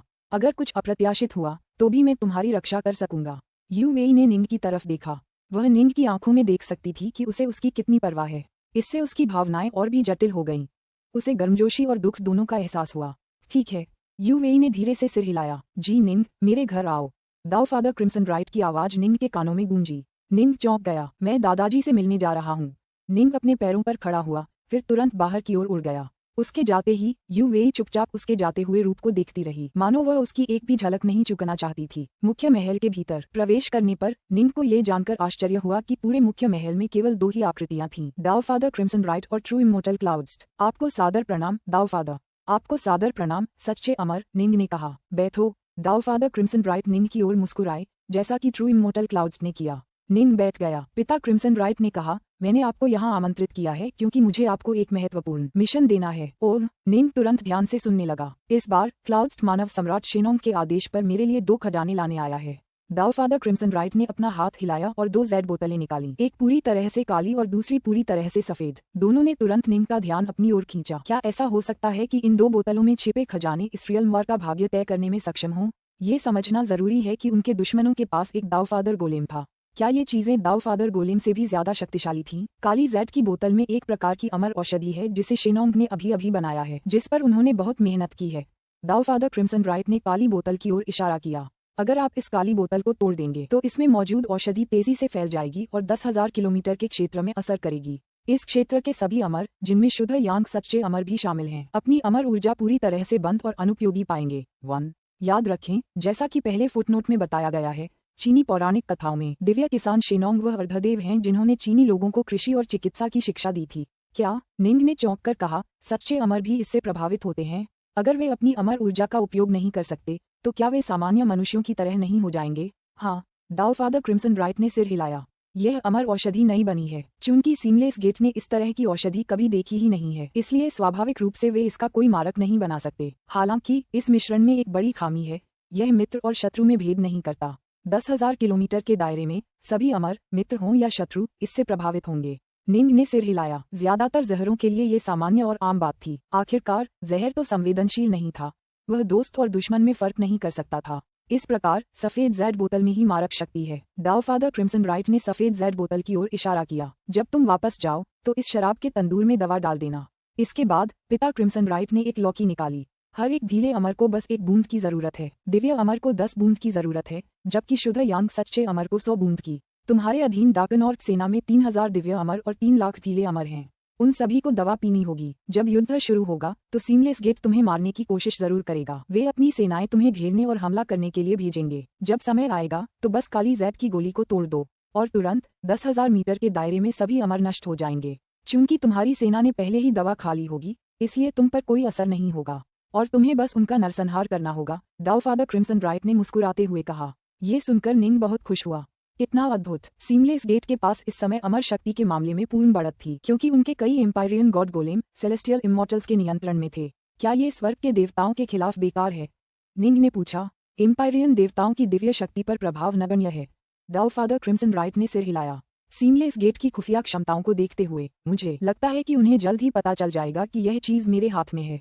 शेनोंग का यह मिश्रण अविश्वसनीय रूप से मूल्यवान है। मानव जाति के सम्राट ने हाल ही में इसे बहुत ऊंची कीमत पर बनाकर तैयार किया है। हालांकि हमारे पास इसकी मात्रा बहुत कम है, फिर भी हमने इसे आपके अलावा किसी और को भी दे दिया है। पिता क्रिम्सन राइट हंसे। समय आने पर आपकी दोनों सेनाओं को एक साथ इस औषधि का प्रयोग करना है। हालांकि सीमलेस गेट को इसके बारे में पता है, फिर भी वे कुछ नहीं कर सकते। तुम बहुत शक्तिशाली हो और सीमलेस गेट तुम्हें मारने की गहरी इच्छा रखता है। अगर वे तुम्हें घेर कर हमला करते हैं तो तुम शेनोंग के मिश्रण का इस्तेमाल करोगे। अगर वे तुम्हें घेर कर हमला नहीं करते तो उन्हें एक एक करके तोड़ डालो और नष्ट कर दो। डाओ फादर क्रिम्सन राइट ने कहा। यह एक स्पष्ट चाल है, लेकिन वे इसके बारे में कुछ नहीं कर सकते। ये सुनकर निंग की आंखें चमक उठीं। वे निश्चित रूप से जीतने वाले थे। मुझे निराश मत करो। डाओ फादर क्रिम्सन राइट ने निंग की ओर देखा। बिल्कुल चिंता मत करो दादाजी। निंग आत्मविश्वास से भर गया। पुस्तक 18 अध्याय 46 कोई पछतावा नहीं। जी निंग ने आदरपूर्वक काली जेड बोतल, सफेद जेड बोतल और कैलाश लौकी को स्वीकार किया। अब आप जा सकते हैं। पिता क्रिम्सन राइट मुस्कुराए और सिर हिलाया। निंग अब बिल्कुल अच्छे मूड में मुख्य हॉल से बाहर निकला। वह डार्कनॉर्थ आर्मी कैंप में वापस अपने घर लौट गया। इतनी जल्दी वापस? यू वेई निंग का स्वागत करने के लिए वहां मौजूद था। हा, निंग हंसना बंद ही नहीं कर पा रही थी। मेरे लिए थोड़ी वाइन लाओ। यू वेई ने तुरंत अमर अमृत की एक बोतल निकाली। जैसे ही वह मदिरा के प्याले और पीने के दूसरे सामान निकालने ही वाली थी, निंग ने तुरंत बोतल पकड़ ली, अपना सिर ऊपर उठाया और फिर खुशी से उसे गटकने लगा। उसने महसूस किया कि उसके पूरे शरीर में एक मधुर एहसास भर गया है जो सीधे उसके सिर तक पहुंच रहा है। वह खुद को रोक नहीं पाया और बोला, कितना अद्भुत! लगता है आप बहुत अच्छे मूड में हैं, जूनियर प्रशिक्षु भाई। यू वेई उसके बगल में बैठ गया। मैं कैसे न हूँ। निंग हंसी। वरिष्ठ प्रशिक्षु बहन, युद्ध के मैदान में मैं तुम्हें अपने साथ रखूंगा और अब हमारी एक बेटी भी है। इसके अलावा हम इस विश्वयुद्ध में एक शानदार जीत हासिल करने वाले हैं। सब कुछ एकदम सही होगा। स्वर्ग मुझ पर सचमुच मेहरबान है। यू वेई भी मुस्कुराई। उसने भी अपना बायां हाथ बढ़ाकर निंग का हाथ थाम लिया। निंग फिर हंसा। पहले मुझे दवा मिला लेने दो। निंग ने हाथ हिलाकर सफेद जैड की बोतल और एक लौकी निकाली। उसने लौकी और जैड की बोतल से ढक्कन हटा दिए। लौकी एक जादुई खजाना था जो खास तौर पर शराब रखने के लिए बनाया गया था। यह इतना कीमती नहीं था, बस एक अमर श्रेणी का जादुई खजाना था। देविया पिता ऐसी चीजें आसानी से बना सकते थे। लौकी के मुंह में एक चूषण शक्ति प्रकट हुई जिसने जैड की बोतल में मौजूद सारी दवा को उसमें खींच लिया। दवा मिला दी। यू वेई हैरान था। ठीक है, बाद में हम यह मारक अपने 3000 दिव्य अमर और 3 लाख मुक्त अमर को खाने के लिए देंगे। निंग ने हंसते हुए कहा। तुम्हें भी इसे खाना होगा। यह मारक दवा निगलें। क्यों? यू वेई ने पूछा। निंग ने कहा, क्या तुम अंदाजा नहीं लगा सकती? वरिष्ठ प्रशिक्षु बहन, मानव सम्राट शेनोंग चिकित्सा शास्त्र की विशेषज्ञ हैं। अमर औषधियों के निर्माण के मामले में पूरे त्रिलोक में कोई भी उनकी बराबरी नहीं कर सकता। एक बार जब यह औषधि उत्सर्जित हो जाएगी तो 10,000 किलोमीटर के दायरे में सभी अमर प्राणियों की ऊर्जा पूरी तरह से जम जाएगी और बेकार हो जाएगी। वे सामान्य मनुष्यों की तरह हो जाएंगे। बताओ, अगर इसका अचानक युद्ध के मैदान में इस्तेमाल हो जाए तो सीमलेस गेट का क्या होगा? क्या यह इतना आश्चर्यजनक है? यू वेई ने आश्चर्य से धीरे से सिर हिलाया। अगर ऐसा हुआ तो सीमलेस गेट बुरी तरह हार जाएगा। लेकिन कनिष्ठ प्रशिक्षु भाई, सीमलेस गेट के पास कथित तौर पर एक जबरदस्त खुफिया नेटवर्क है। क्या ऐसा हो सकता है कि उन्हें पता न हो और वे तैयार न हो? उनके खुफिया नेटवर्क को देखते हुए शायद उन्हें पहले से ही पता है। निंग ने सिर हिलाया। लेकिन यह एक खुली योजना है, कोई छिपी हुई नहीं। अगर वे मुझ पर एक साथ हमला करते हैं तो मैं अमर औषधि छोड़ दूंगा और उन सबका सफाया कर दूंगा। अगर वे ऐसा नहीं करते तो मेरी डार्कनॉर्थ सेना की ताकत के बल पर मैं उन्हें एक एक करके खत्म कर सकता हूँ। यू वेई ने धीरे से सिर हिलाया। ये सचमुच एक खुली योजना है। उन्हें पता है कि तुम्हारे पास अमर जहर है, लेकिन बिना मारक के सीमलेस गेट कुछ नहीं कर सकता। मानव सम्राट सचमुच अद्भुत है। निंग ने आह भरी। वह सचमुच ऐसी अद्भुत अमर औषधि बनाने में सक्षम है। स्लोश स्लोश। निंग ने लौकी को उठाया और उसे अच्छी तरह हिलाया और उसके अंदर शराब के हिलने की आवाज सुनी। दवा मिला दी गई है। निंग मुस्कुराया और यू वेई की तरफ देखा। क्या आप इसे इस्तेमाल करने वाले पहले व्यक्ति बनना चाहते हैं? जल्दी मत करो। यू वेई ने जिज्ञासा से कहा, यह अमर औषधि कैसी दिखती है? निंग हंसा। मारक, वह इस सफेद जैड की बोतल में था, जबकि जहर इस काली जैड की बोतल में है। हाथ हिलाते हुए निंग ने काली जैड की बोतल भी दिखा दी। ओह, यू वेई ने हाथ बढ़ाया। मुझे देखने दो। निंग चौंक गया। एक पल के लिए तो उसने मना करना चाहा, लेकिन वो बस एक पल और एक छोटा सा विचार था। उसने असल में मना नहीं किया, नहीं उसे रोका। इसमें सावधानी बरतें, वरिष्ठ प्रशिक्षु बहन, निंग ने निर्देश दिया। जरूर। यू वेई ने काले रंग की जैड बोतल अपने हाथों में पकड़ ली। वायलेट डॉन पल की दुनिया के भीतर यू वेई का अवतार यहाँ ब्राइट मून के साथ था। माँ, उसकी बेटी ब्राइट मून वहीं घुटनों के बल बैठी रही। उसने यू वेई को आंखें फाड़ कर देखा। मुझे पता है कि मैं गलत थी। क्या तुम मेरे लिए पिताजी से विनती कर सकती हो? उनसे कहो कि वे मुझ पर नाराज न हों। मुझे सचमुच पता है कि मैं गलत थी। यू वेई का अवतार उसकी बेटी के पास गया, उसके बगल में घुटनों के बल बैठ गया और उसे धीरे से गले लगा लिया। ब्राइट मून चौंक गई और फिर उसने खुशी से गहरी सांस ली, अपनी माँ की खुशबू को सूंघते हुए। माँ, आपकी खुशबू बहुत अच्छी है। ब्राइट मून को बहुत पसंद है। ब्राइट मून, ओह, तुम्हें अच्छी लड़की बनना होगा। आगे से पापा को नाराज मत करना, समझी? ओह, मुझे सचमुच पता है कि इस बार मैंने गलती की है। मुझे पता है तुम एक अच्छी लड़की हो, ब्राइट मून, सबसे अच्छी लड़की। यू वेई के अवतार ने ब्राइट मून को अपनी बाहों में जकड़ लिया। अचानक उसके आंसू बहने लगे। मुझे माफ कर दो, मुझे बहुत माफ कर दो। यू वेई के अवतार ने ब्राइट मून को अपनी बाहों में जकड़ लिया, जबकि उलझन में पड़ी ब्राइट मून ने अपना सिर उठाकर अपनी माँ की तरफ हैरानी से देखा। यू वेई बस उसकी तरफ देखती रही, मानो अपनी बेटी की याद को अपने दिल में मजबूती से उकेरना चाहती हो। और तब वह धुंध की तरह विलीन हो गई। माँ, ब्राइट मून ने जल्दी से पुकारा। ग्रैंड जिया की दुनिया, व्हाइट पोल कमांड्री, 8 ड्रैगन क्लाउड सिटी के भीतर हवा में मंडराते हुए निंग का निवास। यू वेई की पतली पीली उंगलियों ने काले जैड की बोतल पकड़ ली और वह निंग की ओर देखने लगी। उसे आज भी याद है जब वह अपने इस कनिष्ठ प्रशिक्षु भाई से पहली बार मिली थी। वह तब की बात है जब निंग ने पहली बार अश्वेत श्वेत महाविद्यालय में प्रवेश लिया था। अश्वेत श्वेत महाविद्यालय में दाव वाद विवाद के दौरान निंग ने बार बार सभी प्रतिद्वंद्वियों को बेहद शानदार अंदाज में परास्त किया था, जिससे यू वेई का मन मोहित हो गया था। इस तरह उसने निंग को व्यक्तिगत रूप से द्वंद्व युद्ध के लिए चुनौती दी थी।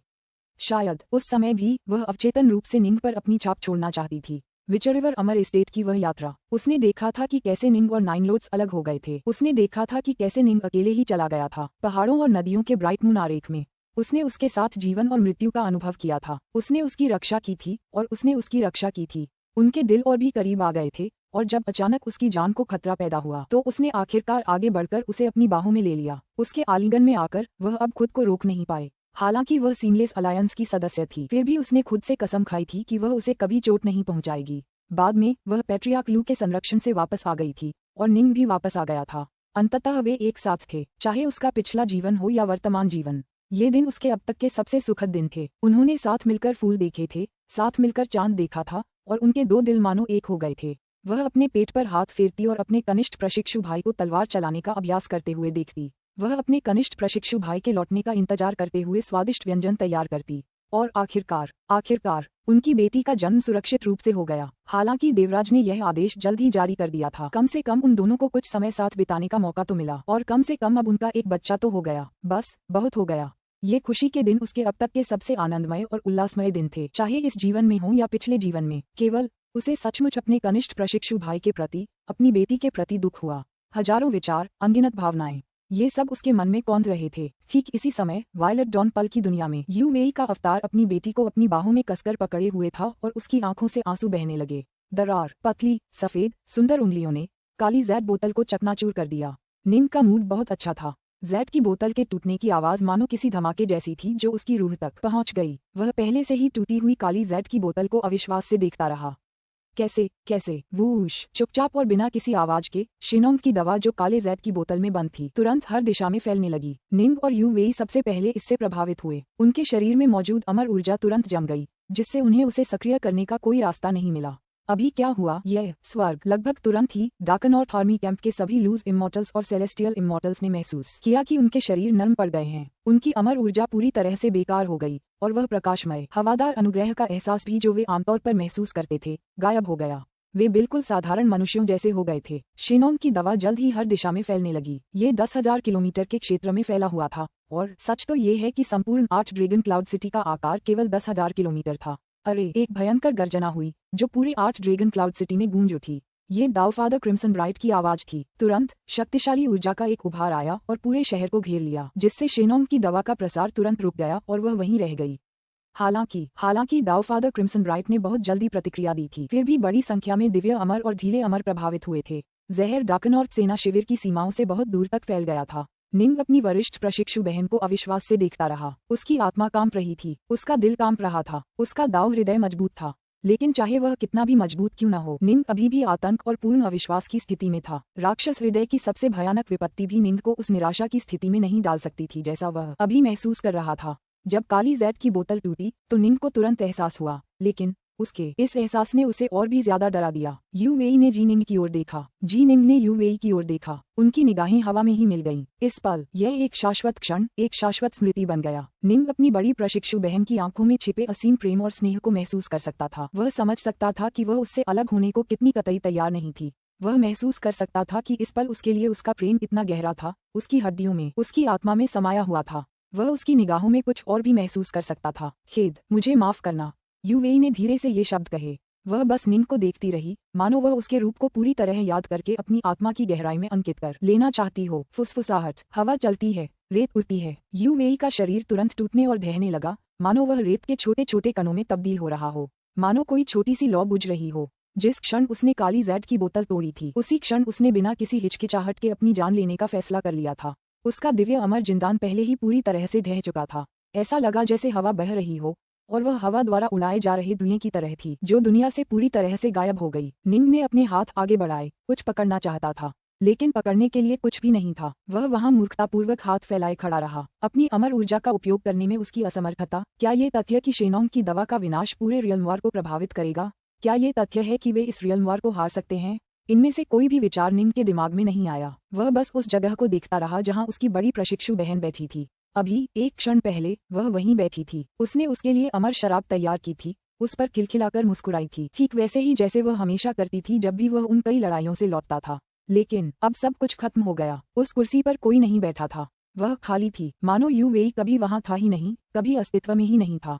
उसकी आत्मा चली गई, ये सब खत्म हो गया। निंग ने खुद से बुदबुदाया, चली गई, वह चली गई, हमेशा के लिए चली गई। क्यों ये है? ऐसा क्यों होना था? माँ बाप चले गए, अब वो भी चली गई। निंग बस वहीं लकड़ी की तरह बैठा रहा, मानो उसकी आत्मा चली गई हो। वह बस उस जगह को देखता रहा जहां वो बैठी थी। कुछ ही पल पहले वो भी वहीं बैठी थी। उसने उसे देखकर मुस्कुराया था, एक ऐसी मुस्कान जिसने नींद को बहुत गर्मजोशी और आनंद का एहसास कराया था। धमाका! अचानक एक आकृति प्रकट हुई।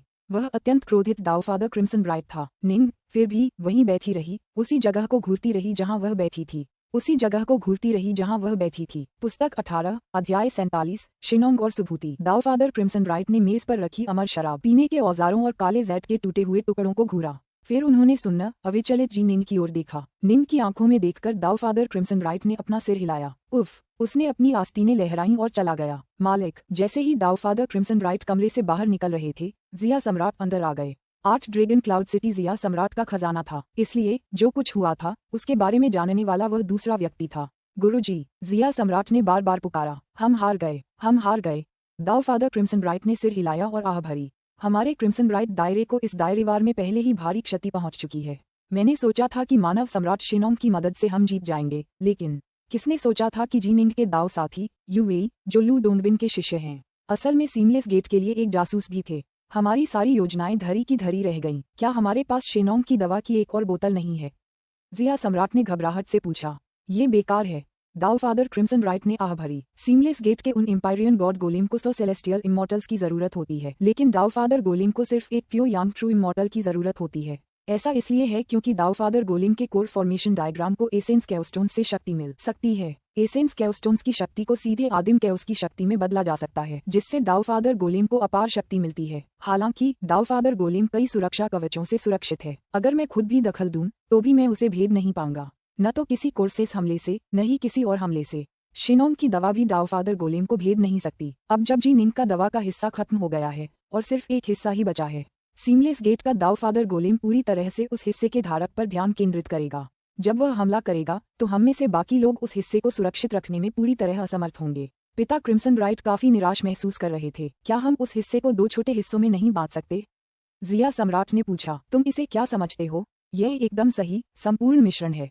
तुम इसे यूं ही नहीं तोड़ सकते। इसकी शक्ति इसकी पूर्णता और संपूर्णता में है। डाउफादर क्रिम्सन ब्राइट ने अपना सिर हिलाया। अगर इसे तोड़ा जा सकता तो मैं इसे बहुत पहले ही 100 टुकड़ों में बांट चुका होता। क्या सचमुच हमारे पास कुछ भी नहीं बचा?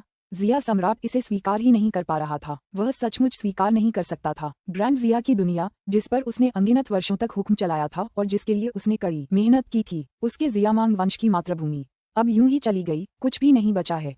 डाउफादर क्रिम्सन ब्राइट ने सिर हिलाया। हमारा एकमात्र विकल्प मानव सम्राट शिनोंग को एक बार फिर ढूंढना है और देखना है कि क्या उनके पास कोई उपाय है। हालांकि मानव सम्राट ने पहले ही हमारे लिए बहुत कुछ किया है।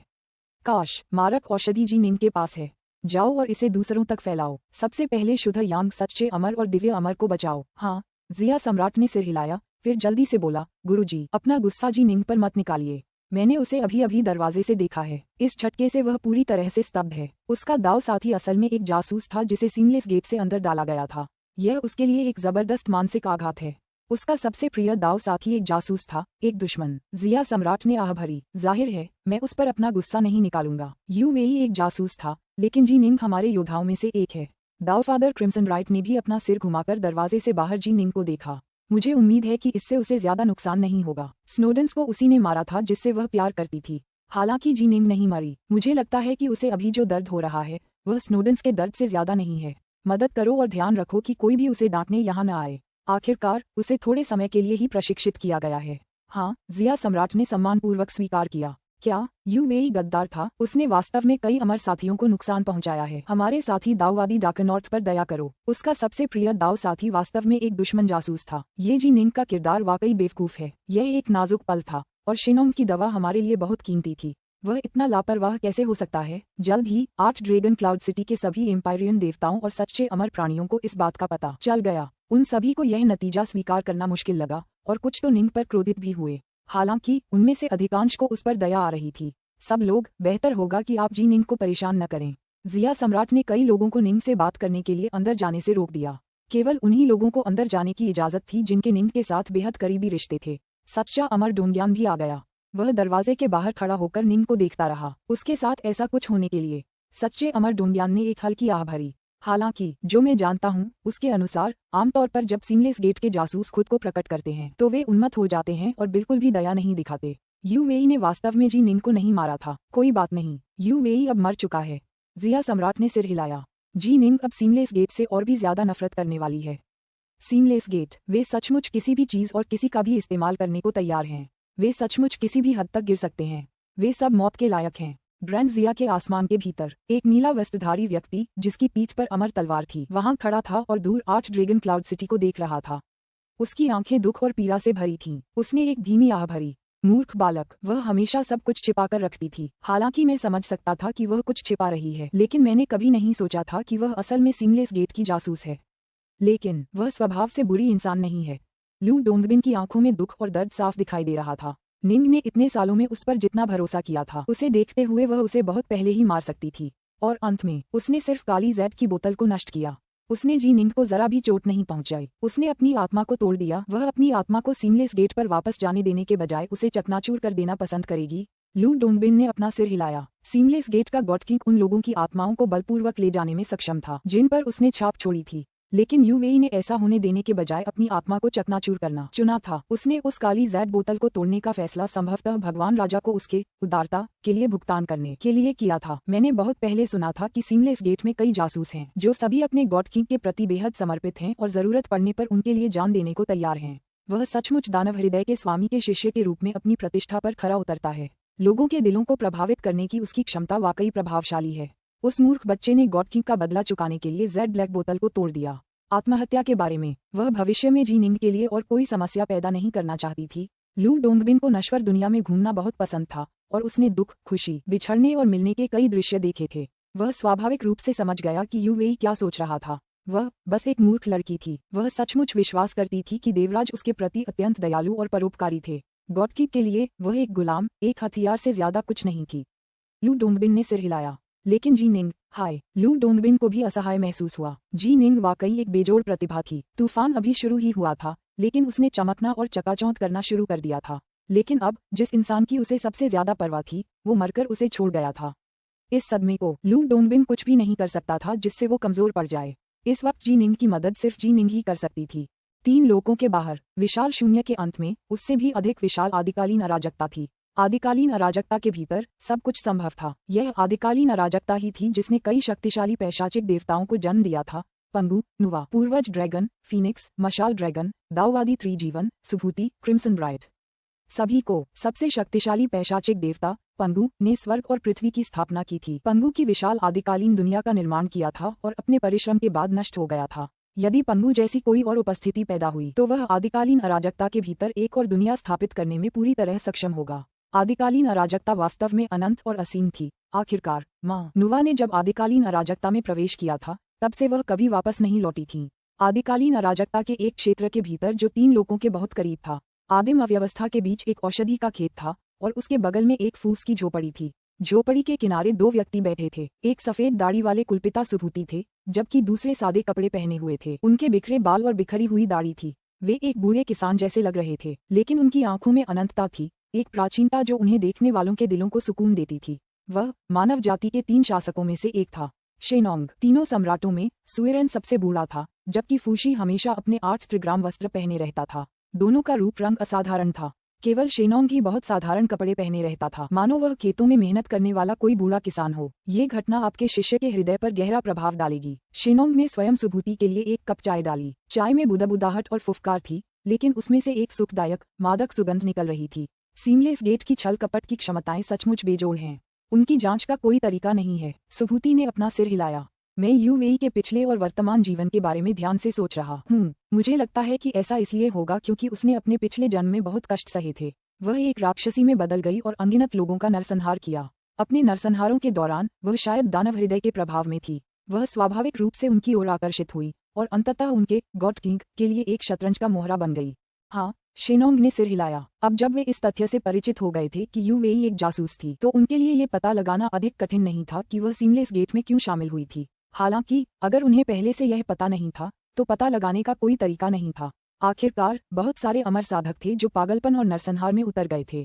कुछ लोग शायद सचमुच रक्त पिपासा और हत्या की इच्छा से भर गए थे, जबकि अन्य 3 विपत्तियों और 9 क्लेशों से पागल हो गए थे। सही तौर पर बताने का कोई तरीका नहीं था, बिल्कुल भी नहीं। इस बार क्रिम्सन ब्राइट हार जाएगा। शेनोंग ने सिर हिलाया। मैंने अभी अभी अमर औषधि के 2 हिस्से बनाने का काम पूरा किया है। दोनों ही कुछ अनोखी जड़ी बूटियों से बनाए गए हैं जो मुझे आदिम अराजकता में मिली और जो अविश्वसनीय रूप से दुर्लभ हैं। मैं अपने खेत में और भी जड़ी बूटियां उगा सकता हूं, लेकिन अगर मैं समय के प्रवाह को बदलकर उन्हें तेजी से बढ़ा भी दूं तो भी मुझे एक और बैच तैयार करने में कम से कम 1 सदी और लग जाएगी। अगर क्रिम्सन राइट हार जाता है तो वह स्वाभाविक रूप से अपनी सेना को ग्रैंड जिया से दूर ले जाएगा। आपका ये शिष्य, आप उसके बारे में क्या करने की योजना बना रहे हैं? शेनोंग ने पूछा। अभी तक कोई भी पक्ष एक दूसरे के खिलाफ जिंदगी मरण के संघर्ष में नहीं पहुंचा था। दोनों पक्ष चाहें तो आसानी से पीछे हट सकते थे, वे बस जगह में एक छेद करके आसानी से निकल सकते थे। जी निंग के पास 3 लाइव्स का स्टार सीजिंग हैंड है और वह हार्ट फोर्स में भी काफी प्रतिभाशाली है। हालांकि मुझे लगता है कि तलवार चलाने में उसकी प्रतिभा और भी ज्यादा है। सुभूति ने आह भरी। उसमें एक और होवई बनने की पूरी क्षमता है। होवई, शेनोंग ने धीरे से सिर हिलाया। होवई एक ऐसा व्यक्ति था जिसने एक स्वर्गिक देवता के रूप में एक दाऊफादर का वध किया था। वह एक महान किंवदंती था, लेकिन ये सचमुच उसके लिए एक बहुत बड़ा आघात था। फिर भी सौभाग्य और विपत्ति साथ साथ चलते हैं, शायद इससे उसे अपने मन को शांत करने में मदद मिलेगी। कुलपिता सुभूति ने सिर हिलाया। ऐसे भावनात्मक मामलों में उसे इससे उबरने के लिए खुद पर निर्भर रहना होगा। मैं कुछ नहीं कर सकता। आर्च ड्रैगन क्लाउड सिटी, जी निंग का निवास। निंग आखिरकार अपने पैरों पर खड़ा हो गया। उसने बड़ी सावधानी से मेज, अमर शराब और पीने के बर्तन इकट्ठा करने शुरू कर दिए। उसने काले जैड के सारे टूटे हुए टुकड़े भी उठा लिए। जी निंग, 8वां भाई, Celestial Immortals Unity, All Beasts, वको और अन्य सभी आ चुके थे। खुद को ज्यादा तकलीफ मत दो। दिव्य अमर ऑल बीस्ट्स ने निंग के कंधे पर थपथपाया और कहा, ऐसा कुछ भी अप्रत्याशित हो सकता है। चूंकि यूवेई एक जासूस थी, तो 8वें भाई, तुम्हें उसे भूल जाना चाहिए। इस दुख और उदासी को अपने दिल में पनपने मत दो। उसे भूल जाओ। दिव्य अमर वैको ने भी धीरे से कहा। जब 1000 सुइयां मरी तो मुझे इतना दर्द हुआ कि मैं मर जाना चाहता था, लेकिन क्या कर सकते हो, हमें आगे देखना होगा, आगे बढ़ना होगा। उसे भूल जाओ, इससे तुम्हारे लिए चीजें आसान हो जाएंगी। निंग ने अपना सिर उठाकर वैको की तरफ देखा।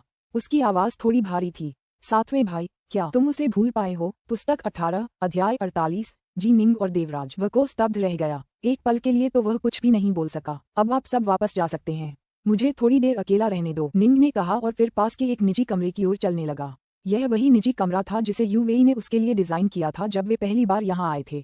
सेलेस्टियल इमॉर्टल्स, ऑल बीस्ट्स, रेंसोर, यूनिटी और बाकी सब निंग को जाते हुए देखते रहे, फिर एक दूसरे को देखते रहे। अब वे कुछ नहीं कर सकते थे। वे घर से चले गए। निजी कमरा बहुत साधारण था। प्रार्थना की चटाई और धूप बत्ती भी साधारण थी, लेकिन यूवेई ने इस कमरे को व्यक्तिगत रूप से सजाया था। निंग ने कमरे पर नजर दौड़ाई। उसे लगा जैसे वह यूवेई को कमरा सजाते हुए देख सकता है। वरिष्ठ प्रशिक्षु बहन, निंग ने धीरे से कहा। फिर वह अपनी आंखें बंद करके कमल की मुद्रा में बैठ गए। उसके विचार पूरी तरह से अस्त व्यस्त थे। यूवेई के साथ बिताए अनगिनत दृश्य उसके दिमाग में घूम रहे थे और वह बार बार मुंह बनाने से खुद को रोक नहीं पा रहा था। गड़गड़ाहट, अस्तित्व के किसी दूसरे स्तर से आए एक गहरी, रहस्यमयी लहर निंग के पास से गुजरी। यहाँ तक कि पिता क्रिम्सन राइट भी इस लहर को महसूस नहीं कर पाए। जैसे ही यह लहर निंग के पास से गुजरी, उसमें तुरंत सोने की तीव्र इच्छा भर गई। अरे, निंग चौंक गया। वह एक शुद्ध यांग सच्चा अमर था। वह इतनी आसानी से सम्मोहित नहीं होता। मैं सीमलेस गेट का देवराज हूँ। तुम्हें मेरे बारे में पता होना चाहिए। निंग के मन में एक आवाज गूंजी। तुम? निंग का मन असीम घृणा से भर गया। इतने लंबे समय तक लड़ने के बाद निंग ने स्वाभाविक रूप से जिया सम्राट और अन्य लोगों से बातचीत शुरू कर दी थी। वह निश्चित रूप से जानता था कि सीमलेस गेट का असली सर्वोच्च सेनापति गॉड किंग ही था। नुवा गठबंधन ने बहुत पहले ही जान लिया था कि गॉड किंग सपनों की दुनिया को नियंत्रित करने में सक्षम है, दूसरों से उनके सपनों में मिलने में सक्षम है। हालांकि नुवा गठबंधन उसकी इस क्षमता का मुकाबला करने में असमर्थ था। वे गॉड किंग द्वारा रचित स्वप्न लोगों को भेदने में पूरी तरह असमर्थ थे। मैं तुम्हारे विचारों की एक कड़ी को अपनी दुनिया में ले जा रहा हूँ। आओ हम बातचीत करें, देवराज ने कहा। ठीक है, निंग ने मना नहीं किया। वह 8 ड्रैगन क्लाउड सिटी में था। उसे कोई खास खतरा नहीं था, बस उसके विचारों का एक धागा। अगर वह धागा टूट भी गया तो भी कोई खास नुकसान नहीं होगा। निंग ने अपने मन की एक धारा को नीचे की ओर रसातल में जाने दिया। अंधकार की एक विशाल दुनिया के भीतर 30,000 मीटर ऊंचा एक विशाल सिंहासन हवा में लहरा रहा था। देवराज अपने सिंहासन पर विराजमान थे और उनके सामने जी निंग की आकृति प्रकट हुई। निंग ने अपना सिर उठाकर हवा में तैरते काले वस्त्रधारी व्यक्ति को ठंडी नजरों से देखा। काले वस्त्रों के चारों ओर की आभा के कारण गॉड किंग असाधारण रूप से गूढ़ और रहस्यमय लग रहा था। निंग ने ठंडे स्वर में कहा, आप जैसे महान दावपिता मुझे ढूंढने क्यों आए हैं?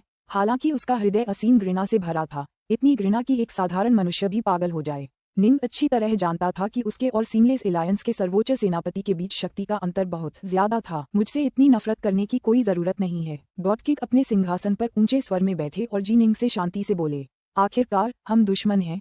मैंने जो भी कदम उठाए वो इसलिए उठाए कि सीमलेस गेट की जीत हो। मैं तुम्हारे पास आया हूँ क्योंकि मैं चाहता हूँ कि तुम सीमलेस गेट में शामिल हो जाओ। मूर्खता, निंग ने बस यही कहा। वह इससे ज्यादा कुछ कहने की जहमत भी नहीं उठा सका। क्या आपको लगता है कि यूएई मर चुका है? गॉड किंग ने पूछा। निंग दंग रह गया। क्या? निंग ने देवराज को घूरा। मैंने खुद देखा कि मेरी बड़ी प्रशिक्षु बहन की आत्मा कैसे चकनाचूर हो गई। वह कैसे न होती। हाँ, उसकी आत्मा चकनाचूर हो गई थी, पर वह मरी नहीं। देवराज की आवाज में मनोरंजन सुनाई दे रहा था। उसकी आत्मा चकनाचूर होने के बाद उसकी सच्ची आत्मा सीधे भाग्य की नदी की ओर चली गई होगी, है ना? निंग ने कुछ नहीं कहा। ये सच था, भले ही यूवेई की आत्मा बिखर गई हो। अगर कोई भाग्य की नदी में यूवेई की सच्ची आत्मा को खोज सके तो उस सच्ची आत्मा का इस्तेमाल उसे फिर से जिंदा करने के लिए किया जा सकता है। हालांकि भाग्य की नदी में एक सच्ची आत्मा को ढूंढने के लिए निंग जो जानती थी उसके अनुसार पूरे त्रिलोक में केवल मानुवा ही ऐसा कर सकती थी। हालांकि मानुवा बहुत पहले ही अनंत आदिम अराजकता में प्रवेश कर चुकी थी। यूवेई उन कई जासूसों में से एक था जिन्हें मैंने नुवा गठबंधन में घुसपैठ करने के लिए भेजा था। देवराज ने कहा, उन कई जासूसों में से कुछ मेरे प्रति पूरी तरह और अटूट वफादार थे। वे मेरे सभी आदेशों और आज्ञाओं का पालन करते हैं और मेरे लिए मरने को तैयार हैं। ये सच्चे विश्वासी। मैंने बहुत पहले ही उनकी आत्माओं पर अपनी छाप छोड़ दी थी। निंग की पुतलियां सिकुड़ गईं। यूवेई ने आत्महत्या कर ली। उसकी आत्मा चकनाचूर हो गई, लेकिन उस पर मेरे द्वारा छोड़ी गई छाप के कारण मुझे तुरंत पता चल गया कि उसने क्या किया है। देवराज ने कहा। इस प्रकार जैसे ही उसकी आत्मा चकनाचूर हो रही थी, मैंने तुरंत उसकी सच्ची आत्मा को पकड़ने के लिए हाथ बढ़ाया और उसे दूर ले गया। उसकी सच्ची आत्मा भाग्य की नदी में है ही नहीं। निंग का दिल कांपने लगा। उसकी सच्ची आत्मा को छीनकर मैंने उसे अपने द्वारा स्थापित एक छोटे पुनर्जन्म चक्र में पुनर्जन्म लेने के लिए भेज दिया। देवराज ने कहा। निंग जानता था कि ज्यादातर दावफादर पुनर्जन्म का एक छोटा चक्र स्थापित करने में सक्षम थे। दावफादर क्रिम्सन राइट ने स्वयं ऐसा ही किया था। एक बार जब कोई सच्ची आत्मा पुनर्जन्म के चक्र में प्रवेश कर जाती है तो स्वाभाविक रूप से उसका पुनर्जन्म होता है। जब दिव्य अमर और सच्चे अमर का पुनर्जन्म होता था तो आमतौर पर उनकी सच्ची आत्माएं ही पुनर्जन्म लेती थीं। उसके पुनर्जन्म के बाद मैंने तुरंत उसकी स्मृतियां जगा दी और उसकी युवा आत्मा को कैद कर लिया। जरा गौर से देखो, देवराज ने एक उंगली से इशारा किया। तुरंत जी निंग के दाहिनी ओर लगभग 100 मीटर की दूरी पर काले वस्त्र पहने एक युवती अचानक प्रकट हुई। उसका रूप, उसका आभा मंडल, उसकी आंखें। वरिष्ठ प्रशिक्षु बहन निंग को इस पर विश्वास नहीं हुआ, लेकिन वह जानता था कि यह सच है। कुछ चीजों की नकल की जा सकती है, लेकिन किसी की आंखों की नकल नहीं की जा सकती। जी निंग, वह तुम्हें सुन या देख नहीं सकती। बस वहीं खड़ी रहो और देखो। गॉड किंग की आवाज गूंजी। आपको सादर नमस्कार, गॉड किंग। यूवेई के चेहरे पर कुछ स्तब्ध भाव था जब वह घुटनों के बल गिर पड़ी। यूवेई, क्या तुमने सोचा था कि अगर तुम आत्महत्या कर लोगे तो तुम्हारी आत्मा नष्ट हो जाएगी?